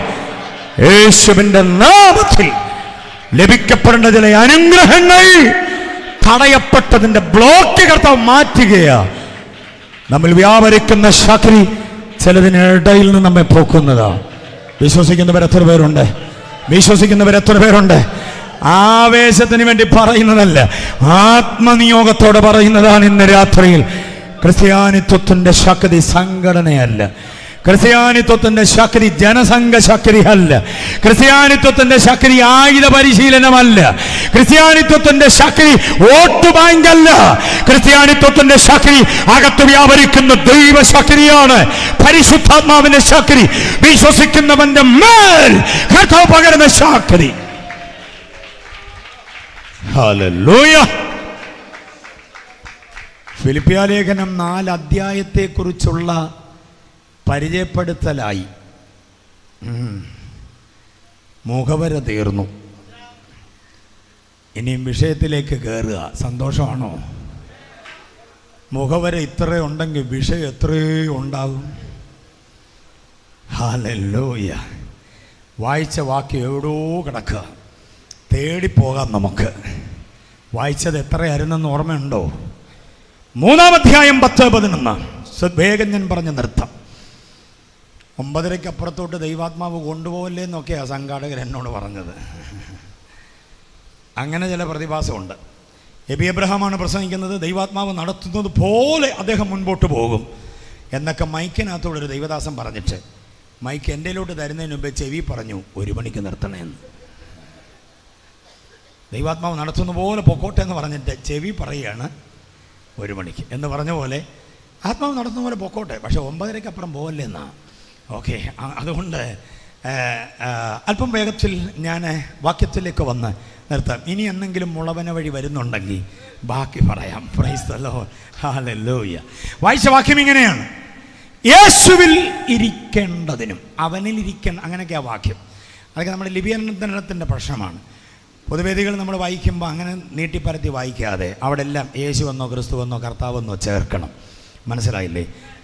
ദീ ദൈ ദൗ 3 അനുഗ്രഹീത പ്രയോഗങ്ങൾ പുസ്തകത്തിൽ നിന്ന് കുത്തിമാറ്റിയിട്ട് അവിടെ എല്ലാം നീ നിൻ്റെ എന്നൊക്കെ ആക്കി വെച്ചു. മനസ്സിലായോ? അങ്ങനെ വായിച്ച് നമ്മളങ്ങനെ പ്രാർത്ഥിച്ചും പറഞ്ഞു അങ്ങ് ശീലിച്ചു പോയി.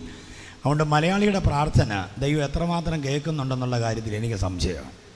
എന്നാൽ പ്രാർത്ഥിച്ച് തുടങ്ങുമ്പോഴേ നമ്മൾ നിൻ്റെ കൃപയ്ക്കായി, നിൻ്റെ ശക്തിക്കായി, നിൻ്റെ സന്നിധിയിൽ കർത്താവേ നിൻ്റെ ദാസനെ ഉപയോഗിക്കണമേ, നീ തന്നെ മൈക്കും ലൈറ്റും എല്ലാം പ്രവർത്തിക്കും, നീ എന്നും നിൻ്റെ എന്നും എല്ലാം പറഞ്ഞാൽ നമ്മളീ പ്രാർത്ഥിക്കുന്നത്. അപ്പം ഈ ബഹളം അങ്ങ് മുകളിലോട്ട് ചെല്ലുമ്പോൾ കർത്താവ് ചോദിക്കും അതെവിടുന്നാ ബഹളം? മുളവനെന്നാ, കേരളത്തിൽ നിന്നാണല്ലോ അല്ലേ? എന്നാൽ ഷട്ടറും കിട്ടം പറയും. കാരണം എത്ര നേരമാണ് നീയും നിൻ്റെയും കേട്ടോണ്ടിരിക്കുന്നത്. മനസ്സിലായോ? നമ്മുടെ അയൽവാസി അപ്പുറത്ത് തമിഴ് സഹോദരനും സഹോദരിയും കൂടെ, അയൽവാസി എന്ന് പറഞ്ഞാൽ നമ്മുടെ അയൽ സംസ്ഥാനത്തെ, അവരവിടെ ഇരുന്നോണ്ട് ഈ നീ നിൻ്റെയും പറയത്തില്ല. അപ്പോ ആണ്ടവരെ യേശു സ്വാമി എന്നൊരൊറ്റ വിളിക്കുമ്പം സ്വർഗം ഇങ്ങ് ഇറങ്ങും. 40 ദിവസം ഒന്നും മെനക്കെടണ്ട, ഒരു നേരം വിളിച്ചാൽ മതി, കർത്താവ് ഇങ്ങ് ഇറങ്ങി വരും. നമ്മൾ 40 പോയിട്ട് ഇപ്പം 80 തുടങ്ങി, 105 തുടങ്ങി, എന്നിട്ടും കേൾക്കുന്നില്ല. ഈ നീ നിൻ്റെ മാറ്റാത്തതായി കുഴപ്പം. അല്ല, ചിലരെന്നെ ഇങ്ങനെ തുറിച്ച് നോക്കുന്നു. അങ്ങനെ ഈ നീ നിൻ്റെയും പറഞ്ഞാൽ അത്ര വലിയ കുഴപ്പമാണോ എന്നറിയാൻ ഞാനൊരു ഒരു എക്സസൈസ് അന്ന് വിടാം. വീട്ടിൽ ചെല്ലുമ്പോൾ ഒന്ന് ശ്രമിച്ച് നോക്കണം. വീട്ടിൽ ചെന്ന് കയറിയ ഉടനെ ചോദിക്കണം, പപ്പായെ നീ വായിച്ച പത്രം എന്ത് ചെയ്യേ? മമ്മിയെ നീ എൻ്റെ മൊബൈൽ എടുത്തായിരുന്നല്ലോ, എവിടെ കൊണ്ടുവച്ചു? ചോദിച്ചു നോക്കണേ മോളെ വീട്ടിൽ ചെന്ന്. അടിയുടെ പെരുന്നാളായിരിക്കും. അപ്പോൾ അപ്പനെയും അമ്മയൊന്നും നമ്മൾ എന്തോ ചെയ്യാറില്ല, നീയൊന്നും നിൻ്റെ ഒന്നും വിളിക്കാറില്ല. തമ്പുരാനെ കയറി തച്ചനിരുന്ന് അങ്ങ് വിളിയാ. അതുകൊണ്ട് ആ നീയും നിൻ്റെയും പറയുന്നിടത്തെല്ലാം അങ്ങയുടെ സന്നദ്ധി, അങ്ങയോട്. ഓക്കെ, ഇനിയിപ്പോൾ ഇത് കഴിഞ്ഞിട്ട് പ്രാർത്ഥിക്കാൻ നിങ്ങൾക്ക് ബുദ്ധിമുട്ടായിരിക്കും. ഇത് കഴിഞ്ഞിട്ട് ഒരാൾക്ക് പ്രാർത്ഥിക്കാൻ വേണ്ട സമയം തന്നെ ആകെപ്പാടെ തത്രപ്പാടായിരിക്കും. ഇതുവരെ പ്രാർത്ഥിച്ച പോലെ അങ്ങ് പ്രാർത്ഥിച്ച കുഴപ്പമൊന്നുമില്ല. പക്ഷേ ഇത് നമുക്ക് പ്രാക്ടീസ് ചെയ്ത് മാറ്റിയെടുത്തേ പറ്റുള്ളൂ. ഒരു സ്തോത്രം പറഞ്ഞാട്ടെ. അപ്പം യേശുവിൽ ഇരിക്കേണ്ടതിനും, കണ്ടോ, യേശുവിൻ്റെ മരണത്തോട് അനുരൂപപ്പെടേണ്ടതിനും ആഗ്രഹങ്ങളെ പൗലോസ് അക്കമിട്ട് നിരത്തുന്നത്. ഞാൻ അതൊന്നും പറയാൻ ആഗ്രഹിക്കുന്നില്ല. പക്ഷേ യേശുവിൽ ഇരിക്കേണ്ടതിനും എന്നുള്ള കാര്യം ഒന്ന് പറഞ്ഞോട്ടെ. ക്രിസ്ത്യാനിത്വത്തിൻ്റെ അനുഗ്രഹീത സംസ്കാരമെന്ന് പറയുന്നത് യേശുവിൻ്റെ കൂടെ ഇരിക്കുന്നതോ നടക്കുന്നതോ അല്ലെന്ന് പഠിച്ചോണം. ദൈവശാസ്ത്രത്തിൻ്റെ അനുഗ്രഹീത വിവരണമാണ് ഞാൻ പറയുക. യേശുവിൻ്റെ കൂടെയുള്ളതല്ല ക്രിസ്ത്യാനിത്വം, യേശുവിൽ ആയതാ ക്രിസ്ത്യാനിത്വം. യഥാർത്ഥ പ്രയോഗം ഞാൻ ഇങ്ങനെ പറയാം, ഇംഗ്ലീഷ് ഭാഷയെ ഒന്നുകൂടെ അതിന് നല്ല ഭംഗി. Not with Christ but in Christ. എത്ര പേർക്ക് മനസ്സിലായി? ക്രിസ്തുവിനോട് കൂടെയല്ല, പിന്നെ ക്രിസ്തുവിൽ. മത്സ്യം വെള്ളത്തിൽ എന്നതുപോലെ, വൃക്ഷത്തിൻ്റെ പേര് മണ്ണിൽ എന്ന പോലെ വിശ്വാസി ക്രിസ്തുവിൽ ആകണം. മീനിനെ വളർത്താൻ ആഗ്രഹമുണ്ടോ? എവിടെ വളർത്തണം? ഒരു മീനിനെ ഇവിടോട്ട് കൊണ്ട് വിട്ടിട്ട് നല്ല തറയാ, നീ കഴിഞ്ഞ കുളത്തിലെയും പുഴയിലെയും പോലെയൊന്നുമല്ല, നല്ല തറയാണ് ഇവിടെ കഴിഞ്ഞു. വെള്ളം വേണമെങ്കിൽ ദേ ബക്കറ്റിൽ കൊണ്ടുവച്ചിട്ടുണ്ട്. പുഴയിലെ ആറ്റിലെ ഒന്നുമല്ല, കിണറ്റിലെ ശുദ്ധജലമാണ് എന്ന് പറഞ്ഞ് ഒരു ബക്കറ്റ് വെള്ളവും ഒരു മീനിനെ ഇവിടെ കൊണ്ടുവിട്ടാൽ സംഭവം നടക്കുമോ? ഇല്ല, നടക്കത്തില്ല. എന്തുകൊണ്ട്? മീൻ വെള്ളത്തിൽ ആകണം. മനസ്സിലായില്ലേ? വെള്ളത്തിൽ ആയേ പറ്റുള്ളൂ. മീനിനെ വളർത്തുന്ന ഒരു കുട്ടി വളരെ താല്പര്യത്തോടെ വളർത്തുക. അതിൻ്റെ കൂട്ടത്തിൽ വളർത്താൻ ഒരുത്താൻ ശ്രമിച്ചിട്ട് അത് നടന്നില്ല, അത് ചത്തുപോയി. അപ്പോൾ ഇവൻ്റെ മീൻ ജീവനോണ്ടിരിക്കുക. അപ്പോൾ ആ മറ്റേ പുള്ളി അസൂയ കൊണ്ട് വരിക, എടാ കുഞ്ഞ് എൻ്റെ മീൻ ചത്തുപോയി എങ്ങനെയാണെന്നറിയാമോ? വെള്ളത്തിൽ തന്നെ ഇട്ട് വളർത്തിയതാ. അയ്യോ അങ്ങളെ അങ്ങനെ വളർത്തിയാൽ ചാവുമോ? പിന്നെ ഇതിനെ ഇടയ്ക്കിടയ്ക്ക് പുറത്തോട്ടൊക്കെ തുറന്നു വിടണം. ഇതിനെയും കൂടെ തട്ടാനുള്ള പണിയാണ് പുള്ളിയുടെ. ഇതിനെയും കൂടെ പുറത്തൊക്കെ ഇടയ്ക്കിടയ്ക്ക് തുറന്നു വിടണം. അയ്യോ അങ്ങനെ ചത്തുപോയി, അങ്ങനെ ചാകത്തൊന്നുമില്ല. നമ്മൾ പട്ടിക്കുട്ടിയൊക്കെ പുറത്ത് വിടാറില്ലേ, കോഴിയൊക്കെ തുറന്നു വിടാറുണ്ടല്ലോ. അതുപോലെ കൂടെ ഇതിനെ എന്തോ ചെയ്യണം? തന്നെക്കാൾ പ്രായവും പക്വതയുള്ള ഒരാൾ പറഞ്ഞപ്പം കുഞ്ഞിന് സംശയമാണെങ്കിലും ചെയ്ത് നോക്കാം. അവൻ പതിയെ ഇതിനെ കോരി വെളിയിലേക്ക് ഇട്ടു. വെളിയിലേക്ക് ഇട്ടപ്പോൾ എന്നാ ചെയ്തു? അങ്ങനെ പെട്ടെന്ന് ചാകത്തൊന്നുമില്ല. ഇത് കിടന്ന് പെടലടിച്ചപ്പോൾ ആ പുള്ളി പറയുക, കണ്ടോ അതിൻ്റെ സന്തോഷം കണ്ടോ? വെള്ളത്തിലൂടെ പതിയെ നീന്തിയ മീൻ ഇപ്പം എന്തോ ചെയ്യുന്നുണ്ട്? തുള്ളിച്ചാടുക. കൊച്ചന് തോന്നി അയ്യോ ഇത് ഇന്നലെ ചെയ്യേണ്ടായിരുന്നു എന്ന്. മനസ്സിലായോ? ഓക്കെ. ഈ വന്ന അങ്കിള് ന്യൂ ജനറേഷൻ സഭയുടെ ആളാണെന്നറിയാം. ആ പുള്ളി പറയാ, മോനെ വെള്ളത്തിൻ്റെ ബന്ധനം കഴിഞ്ഞപ്പോൾ മീൻ്റെ ആരാധന കണ്ടോ? ഇപ്പം ഇതുവരെ മീൻ എവിടെ ആയിരുന്നു? വെള്ളത്തിലെ ബന്ധനത്തിലായിരുന്നു. ഇപ്പോൾ അതെന്തോ ചെയ്യാന്നാ? ആരാധിക്കുകയാണ്. കുറേ നേരം നോക്കി നിൽക്കുക, ആരാധന എല്ലാം കൂടെ ഇപ്പം തീരും. അച്ഛാ മണ്ടത്തിനൊന്നും കാണിക്കരുത്. മീനിനെ വളർത്തണമെങ്കിൽ എവിടെ വളർത്തണം?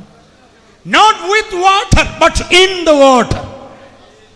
യേശുവിൽ ജീവിക്കാൻ ആഗ്രഹമുണ്ടോ? അതാ ക്രിസ്ത്യാനിത്വം. യേശുവിൽ ആകണം. പന്തവും കുന്തവും വാളും വടിയും ഒക്കെ കണ്ടപ്പം കൂടിരുന്നവന്മാരെല്ലാം ഇറങ്ങി ഓടി. അറിയാലോ എവിടാ? ഗദ്സമനയിൽ എല്ലാവരും ഓടി. പത്രോസ് അടക്കം ഓടി. പത്രോസ് ഓടിയാൽ പിന്നെ വേറെ ആരെല്ലാം നിൽക്കുമോ? പത്രോസ് ഓടിയാൽ യാക്കോബ് യോഹന്നാൻ ഓടി. അവരോടിയാൽ പിന്നെ മത്തായി നിൽക്കുമോ? പ്രായം കൂടുതലാണെങ്കിലും പുള്ളി ഉരുണ്ടുരുണ്ട് ഓടി. ബാക്കി എല്ലാവരും ഓടി. പക്ഷേ ഒരുവൻ പറയുന്നത് കേൾക്കണോ? കഷ്ടതയും ആപത്തും വാളോ നഗ്നതയോ എന്തു വന്നാലും ക്രിസ്തുവിൽ നിന്നെ വേർപിരിക്കാൻ ആർക്കും കഴിയില്ല. ആരുടെയും ഓരോപാടിനും എന്നെ ക്രിസ്തുവിൽ നിന്ന് വേർപിരിക്കാൻ പറ്റും. അതാണ് പൗലോസ് പറയുന്നത്, ക്രിസ്തുവിൻ്റെ കൂടെ ഇരിക്കണമെന്നല്ല, ക്രിസ്തുവിൽ ഇരിക്കണം. യേശുവിൻ്റെ മരണത്തോട് അനുരൂപപ്പെട്ടിട്ട് അനുഭവിച്ചറിയണമെന്ന് താൻ ആഗ്രഹിക്കുന്ന 3 കാര്യങ്ങളാണ്. 1 യേശുവിനെയും, 2 യേശുവിൻ്റെ പുനരുത്ഥാനത്തിൻ്റെ ശക്തിയെയും, 2 എന്താ? യേശുവിൻ്റെ കഷ്ടാനുഭവങ്ങളുടെ കൂട്ടായി. കേട്ടറിഞ്ഞ പോരാ, കണ്ടറിഞ്ഞ പോരാ. എനിക്ക് എങ്ങനെ അറിയണം? അനുഭവിച്ചറിയണം. എൻ്റെ ഉള്ളിൽ എനിക്ക് അനുഭവിക്കണം, എൻ്റെ മൺശരീരത്തിൽ എനിക്ക് അനുഭവിക്കണം, എൻ്റെ ബുദ്ധിയിൽ എനിക്ക് യേശുവിനെ അനുഭവിക്കണം, എൻ്റെ ശരീരത്തിൻ്റെ ബന്ധനങ്ങളിൽ എനിക്ക് യേശുവിനെ അനുഭവിക്കണം, എൻ്റെ പ്രതിസന്ധികൾ എനിക്ക് യേശുവിനെ അനുഭവിക്കണം.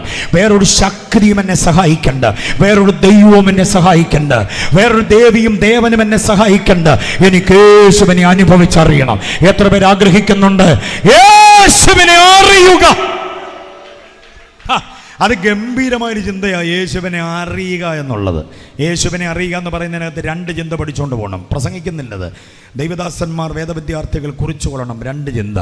അങ്ങ് ദൂരെ ശ്രദ്ധിക്കുന്ന മാന്യ സുഹൃത്തെ, സമയത്തിൻ്റെ പരിമിതി. കേരളത്തിൽ ഞങ്ങൾക്ക് പെന്തക്കോസിൻ്റെ പ്രസംഗം മാത്രം ഇത്ര മണിക്ക് നിർത്തണമെന്ന് കർശന നിയമമുണ്ട്. ആ നിയമത്തിന് അപ്പുറം ഒന്നും പോകാൻ നമ്മെക്കൊണ്ട് പറ്റത്തില്ലല്ലോ. നിയമലംഘനം പാപമല്ലേ? അതുകൊണ്ട് 9:30 കുത്തി നിർത്താനുള്ളത് അത്രപ്പാടിൽ. പ്രസംഗം വിശദീകരണം ഇനി അധികം നീട്ടുന്നില്ല. ശ്രദ്ധിച്ചു, 2 ചിന്തകൾ പറയാം. യേശുവിനെ അറിയുക എന്ന് പറഞ്ഞാൽ, 1 യേശുവിൻ്റെ മനുഷ്യത്വത്തിൻ്റെ തിളക്കം അറിയുക, 2 യേശുവിൻ്റെ ദൈവത്വത്തിൻ്റെ മഹത്വം അറിയുക. 2 ആശയങ്ങൾ മനസ്സിലായോ? ഡയലോഗ് മറക്കരുത്, ഒന്നുകൂടെ ആവർത്തിക്കുക. യേശുവിനെ അറിയുക എന്ന് പറഞ്ഞാൽ അതിൻ്റെ വിശദീകരണം ഇതാണ്: യേശുവിൻ്റെ മനുഷ്യത്വത്തിൻ്റെ തിളക്കം 1, 2 യേശുവിൻ്റെ ദൈവത്വത്തിൻ്റെ മഹത്വം. ഇത് 2ഉം കൂടെ അനുഭവിച്ചറിയണം. ബുദ്ധിയിലല്ല, നമ്മുടെ ഉള്ളിൽ അനുഭവിക്കാൻ കഴിയണം. യേശുവിൻ്റെ മനുഷ്യത്വത്തിൻ്റെ തിളക്കം എന്താ? ജനനത്തിന് മുൻപേ വിശുദ്ധ പ്രജ എന്ന് പ്രഖ്യാപനം ചെയ്യപ്പെട്ട ഒരു വ്യക്തിപ്രഭാവമാണ് എൻ്റെ യേശു. ജനനത്തിന് മുൻപേ പറഞ്ഞു ദൂതൻ. എന്തുവാ പറഞ്ഞെന്നറിയാമോ? എന്താ പറഞ്ഞേ? ജനനത്തിന് മുമ്പേ പറഞ്ഞു ഉണ്ടാകുന്ന വിശുദ്ധ പ്രജ. മനസ്സിലാകുന്നുണ്ടോ? ലൂക്കോസ് 1:35 പറയുന്നു ഉണ്ടാകുന്ന വിശുദ്ധ പ്രജ. ജനിച്ച ശേഷം, വളർന്ന ശേഷം, ജീവിതത്തെ പുനഃപരിശോധന ചെയ്ത്, മരണത്തിന് ശേഷം പുനഃപരിശോധന ചെയ്തിട്ട് വിശുദ്ധനായിട്ട് പ്രഖ്യാപനം ചെയ്തൊന്നും അല്ല എൻ്റെ യേശുവിനെ. ജനിക്കുന്നതിന് മുമ്പേ പറഞ്ഞു ഉണ്ടാകുന്നത് വിശുദ്ധ പ്രജയാണ്. എത്ര പേർക്ക് ബോധ്യമായി? ഇനിയും യേശു ജനിച്ച ശേഷം പിതാവാം ദൈവത്തിൻ്റെ ഇഷ്ടത്തിൻ്റെ നിവൃത്തിക്ക് വേണ്ടി ശുശ്രൂഷയ്ക്ക് പരസ്യമായി ഇറങ്ങി തൻ്റെ വാക്കുകൾ കേൾക്കേണ്ടതിന് കാതുകൂർപ്പിച്ച ജനകോടികളുടെ മുൻപിൽ നിന്നുകൊണ്ട് പറഞ്ഞ ഒരു മഹത്തായ ഡയലോഗ് യോഹന്നാൻ 8:46 എഴുതിയിട്ടുണ്ട്. യോഹന്നാൻ 8:46 ഇങ്ങനെ പറയുക: നിങ്ങൾക്ക് ആർക്കെന്നെ പാപത്തെക്കുറിച്ച് ബോധം വരുത്താം. അതാണ് അവൻ്റെ മനുഷ്യത്വത്തിൻ്റെ തിളക്കമെന്ന് പറയുന്നത്. യേശുവിലൊരു പാപമുണ്ടെന്ന് ബോധ്യം വരുത്താൻ ആർക്ക് കഴിയുമെന്ന് ചലഞ്ച് ചെയ്തു എൻ്റെ യേശു. ആരാണ്ടൊക്കെ യേശുവിന് 6ാം തിരുമുറിവുണ്ടാക്കി, ആരാണ്ടൊക്കെ യേശുവിനെ വ്യഭിചാരിയാക്കി മാറ്റി, ആരാണ്ടൊക്കെ യേശുവും മറിയയും തമ്മിൽ ഏതാണ്ട് അവിഹിതമായ ഇടപാടുണ്ടെന്ന് വരുത്തി തീർക്കാൻ പലതും ചിലതും എഴുതി. അതൊക്കെ 8 നിലയിൽ പൊട്ടിയതല്ലാതെ എൻ്റെ യേശുവിൻ്റെ വിശുദ്ധിക്ക് ഒരു കോട്ടവും സംഭവിച്ചിട്ടില്ല. യേശുവിനെ കുറിച്ച് ഏറ്റവും ഒടുവിൽ പീലാത്തോസ് പറഞ്ഞത് ഞാൻ മുമ്പേ പരാമർശിച്ചല്ലോ: ഇവൻ ഒരു കുറ്റവുമില്ലാത്തവൻ. ഇവനെ ഞാൻ വിസ്തരിച്ചു, ഒരു കുറ്റവുമില്ല. അന്നാസ്, കയ്യഫാവ്, സന്നദ്രീം സംഘം, ഹെരോദാവ്, പീലാത്തോസ് എല്ലാവരും മാറി മാറി വിസ്തരിച്ചു. ഗത്സമനയിൽ പിടിക്കപ്പെട്ടവൻ ഗബഥായിൽ തകർക്കപ്പെട്ടു, ഗോൽഗോഥായിൽ തറയ്ക്കപ്പെട്ടു. ഇതിനിടയിൽ ക്രൂശിക്ക നട്ടഹാസവുമായി ഒരു പറ്റം ആളുകൾ.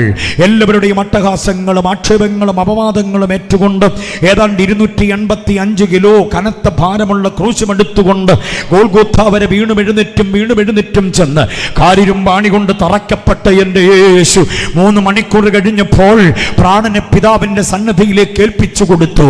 അതിനു മുൻപ് ആകപ്പാടെ അവശനും വിവശനുമായിരുന്നവൻ ഒരു വാക്ക് പറയുവാൻ ത്രാണിയുണ്ടായിരുന്നെങ്കിൽ നമ്മൾ ആരെങ്കിലുമാണെ പറഞ്ഞേനെ എനിക്ക് ദാഹിക്കുന്നു എന്ന് പറഞ്ഞേനെ, വെള്ളം വേണമെന്ന് പറഞ്ഞേനെ. പക്ഷെ ആ പറയേണ്ട മൊഴി 4ഓ 5ലേക്കോ മാറ്റിവെച്ചിട്ട് ഒന്നാമത് പറഞ്ഞ മൊഴി എന്താണെന്നറിയാമോ? ഇവരോട് ക്ഷമിക്കണമേ. തൻ്റെ കരുണയും ദയയും എല്ലാം വെളിപ്പെടുത്തിക്കൊണ്ട് പ്രാണനെ 7 മൊഴികൾക്ക് ശേഷം പിതാവിൻ്റെ സന്നിധിയിലേക്ക് വിട്ടുകൊടുത്ത് യേശു തലചായിക്കുന്നു. ആ അവസ്ഥ വരെ നിങ്ങൾ പഠിച്ചു നോക്കിയാൽ ബോധ്യമാകുന്നൊരു കാര്യമുണ്ട്: പാപിയല്ലാത്തവൻ, പാപമില്ലാത്തവൻ, പാപമറിയാത്തവനാ ആ കിടപ്പ് കിടക്കുന്നത്. കണ്ടോ? ഹല്ലേലൂയ. അപ്പോൾ ജനനം മുതൽ ഇങ്ങും മരണത്തിൻ്റെ അവസാനം വരെ ഓർത്തിരിക്കുവാൻ ഞാൻ അങ്ങേയറ്റത്തൊരു പോയിന്റ് സ്ഥാപിക്കാം, ഇങ്ങേയറ്റത്തൊരു പോയിന്റ് സ്ഥാപിക്കാം. നിങ്ങളത് ഓർത്തിരിക്കണം. അങ്ങേയറ്റത്ത് യേശുവിനെ നാം കാണുന്നത് ശീലകൾ ചുറ്റി പശുത്തൊട്ടിയിൽ കിടക്കുന്ന യേശുവിനെയാണ്. അവിടെ മുതൽ നാം കണ്ടു തുടങ്ങുന്നത് ഗുരുവിനെ. ഓർമ്മ വരുന്നുണ്ടോ ഞാൻ പറയുന്നത്? നിങ്ങൾക്കടയാ അടയാളമോ എന്തൊന്ന്? ശീലകൾ ചുറ്റി, പശുത്തൊട്ടി. അവിടെ മുതലാണ് നമ്മുടെ കണ്ണുകൾ യേശുവിനെ കണ്ടു തുടങ്ങുന്നത്. ഏറ്റവും ഒടുവിൽ അവന്റെ മനുഷ്യത്വത്തിന്റെ തിളക്കത്തിൽ നാം അവനെ കാണുന്നത് എവിടെയാണെന്നറിയാമോ? ആരുടെയോ ശീലകൾ ഒരു കഷണം കീറിയെടുത്തത് പേരിന് മാത്രം നഗ്നത മറച്ചുകൊണ്ട് കാൽവറിയിൽ കരം പിരിച്ചു കിടക്കുന്ന യേശുവിനെയാ. എത്ര പേർക്ക് മനസ്സിലായി? അങ്ങേയറ്റവും ഇങ്ങേയറ്റവും ശീലകൾ ചുറ്റി കിടക്കുന്ന ശിശുവിനെ നാം കണ്ടു. ഏറ്റവും ഒടുവിൽ ഒരു ശീല കഷണം കൊണ്ട് നഗ്നത പേരിന് മാത്രം ചുറ്റി അവന്റെ വസ്ത്രം നേർമയുള്ളത് അവര് പറിച്ചുരിഞ്ഞെടുത്ത് ചീട്ടിട്ട് വിഭാഗിച്ചെടുക്കുമ്പോൾ പകരം ആരോ ദാനം ചെയ്ത് ഒരു ശീലക്കഷണങ്ങൾ കൊണ്ട് അവന്റെ നഗ്നത മറച്ചു കിടക്കുന്നു. അങ്ങേയറ്റമൊരു ശീല, ഇങ്ങേയറ്റമൊരു ശീലയിൽ. ഇതാണ് യേശുവിന്റെ മനുഷ്യത്വം. കോലം കെടുത്തിക്കളഞ്ഞു എന്റെ യേശുവിനെ നരാധമ ശക്തികൾ, പ്രാകൃതന്മാർ, പൈശാചിക വ്യാപാരം മുഴച്ചുമുട്ടിയവൻ യേശുവിനെ ഈ കോലം കെടുത്തുമ്പോഴും ആ മുഖത്തേക്ക് സൂക്ഷിച്ചു നോക്കിയിട്ട് കൂടെ ക്രൂശിക്കപ്പെട്ട കള്ളൻ പറയുന്നു, നീ രാജാവായി മടങ്ങി വരും, അടിയനെയും കൂടെ ഓർത്തുകൊള്ളണമേ. കാർക്കിച്ചു തുപ്പിയ കട്ടക്കഫം മുഖത്തുണ്ട്. യേശു ദൈവമാണെന്ന് നേരിട്ട് പറയുന്ന, യേശു ദൈവമാണെന്ന് മാത്രം പറയരുത്, ബാക്കി എന്നാ വേണേലും പറഞ്ഞു എന്നാൽ ചിലരുടെ ഔദാര്യം. യേശു ദൈവമാണെന്ന് പറഞ്ഞില്ലേ സുവിശേഷം ആകത്തില്ല. അതുകൊണ്ട് യേശുവിനെ കുറിച്ച് ഞങ്ങൾ യേശു ദൈവമാണെന്നല്ല പറയുക, അവൻ ഏകസത്യ ദൈവമാണെന്നാണ്, അവൻ മഹാദൈവമാണെന്ന്, അവൻ സർവശക്തിയുള്ള ദൈവമാണെന്ന്, അവൻ സത്യദൈവമാണെന്നാ ഞങ്ങൾ പറയുക. വീരനാം ദൈവമാണെന്നാണ്, എല്ലാറ്റിനും മീതെ അവൻ ദൈവമാണെന്ന്. യേശു മഹാദൈവമാണ്. എത്ര പേര് വിശ്വസിക്കുന്നുണ്ട്? അപ്പൊ മനുഷ്യത്വത്തിന്റെ തിളക്കം പോലെ നമ്മളാകണം. ഞാൻ പറഞ്ഞ 2 ഡയലോഗ് മറക്കല്ലേ. മനുഷ്യത്വത്തിന്റെ തിളക്കം, ദൈവത്വത്തിന്റെ മഹത്വം. ദൈവത്വത്തിന്റെ തിളക്കമല്ല, ദൈവത്വത്തിന്റെ മഹത്വം. മനുഷ്യത്വത്തിന്റെ മഹത്വമല്ല, മനുഷ്യത്വത്തിന്റെ തിളക്കം. വേഷത്തിൽ മനുഷ്യനായി വിളങ്ങി എന്നാണ് നമ്മൾ ഫിലിപ്പിയ ലേഖനത്തിൽ വായിക്കുന്നത്. ഇനി ഞാൻ ഒരു സംഗതി കൂടെ പറഞ്ഞു നിർത്താം. മനുഷ്യത്വത്തിൻ്റെ തിളക്കം എന്തിനാണെന്നറിയാമോ? നമുക്ക് അനുകരിക്കാനാണ്, നമുക്ക് അനുകരിക്കാൻ. ദൈവത്വത്തിൻ്റെ മഹത്വം എന്തിനാ പ്രദർശിപ്പിക്കുന്നതെന്നറിയാമോ? നമുക്ക് ആശ്രയിക്കാൻ, നമുക്ക് ആരാധിക്കാൻ. മനസ്സിലായോ? നമ്മുടെ എല്ലാമായി യേശുവിനെ മാത്രം കണ്ടുകൊണ്ട് ജീവിച്ചു പോകുവാൻ കണ്ണുകൾ അടയട്ടെ, ഹൃദയങ്ങളെ ഏകാഗ്രമാകട്ടെ. ദൈവസന്നിധിയിൽ എല്ലാ കണ്ണുകളും അടയട്ടെ. കൊയർ മുൻപോട്ട് വരുന്നു. പ്രത്യാശയുടെ ഒരു ഗാനം നാം ചേർന്ന് പാടുന്നു. ഹല്ലേലൂയ, ജയം ഹല്ലേലൂയ. യേശു കർത്താവ് ജീവിക്കൽ. പ്രസംഗം അപൂർണമായിട്ടാണ് ഞാൻ നിർത്തുക. വേറെ എവിടെയെങ്കിലും യൂട്യൂബിൽ ശ്രദ്ധിക്കുന്ന മാന്യ പ്രിയപ്പെട്ടവരോട് പറയാം, അടുത്ത ഒരു പ്രസംഗം യേശുവിൻ്റെ ദൈവത്വമാണ്. അത് നിങ്ങൾ ഇതുമായി കൂട്ടിച്ചേർത്ത് പഠിച്ചുകൊള്ളണം. മുളവനക്കാർക്ക് എപ്പോഴെങ്കിലും അത് ലഭിക്കപ്പെടാനിടയാകട്ടെ. യേശുവിൻ്റെ ദൈവത്വം ഉജ്ജ്വലമായ വിഷയമാണ്. സമയത്തിൻ്റെ പരിമിതി കൊണ്ട് ഞാനിവിടെ നിർത്താൻ നിർബന്ധിതനാകുമ്പോൾ വിഷയത്തിൻ്റെ തുടർ പഠനം ദൈവത്തിൻ്റെ പരിശുദ്ധാത്മാവെന്ന അധ്യാപകൻ നിങ്ങൾക്ക് നൽകിത്തരും. എഴുന്നേറ്റ് നിൽക്കാം ഒരു നിമിഷം. എല്ലാവർക്കും കേട്ട വചനം നിങ്ങളുടെ ഉള്ളിൽ ആരോഗ്യമായി തീർന്നെങ്കിൽ അല്പസമയം ഒരുമിച്ച് കർത്താവിനെ ആരാധിക്കാൻ, കർത്താവിനെ സ്തുതിക്കാൻ, കർത്താവിനെ മഹത്വപ്പെടുത്താൻ തയ്യാറായിക്കൊള്ളൂ. ജീവിതത്തിൻ്റെ സമസ്ത വിഷയങ്ങൾക്ക് പരിഹാരം യേശു മാത്രമാണ്. യേശുവല്ലാതൊരു പരിഹാരമില്ല, യേശുവല്ലാതൊരു മാർഗം വേറെയില്ല.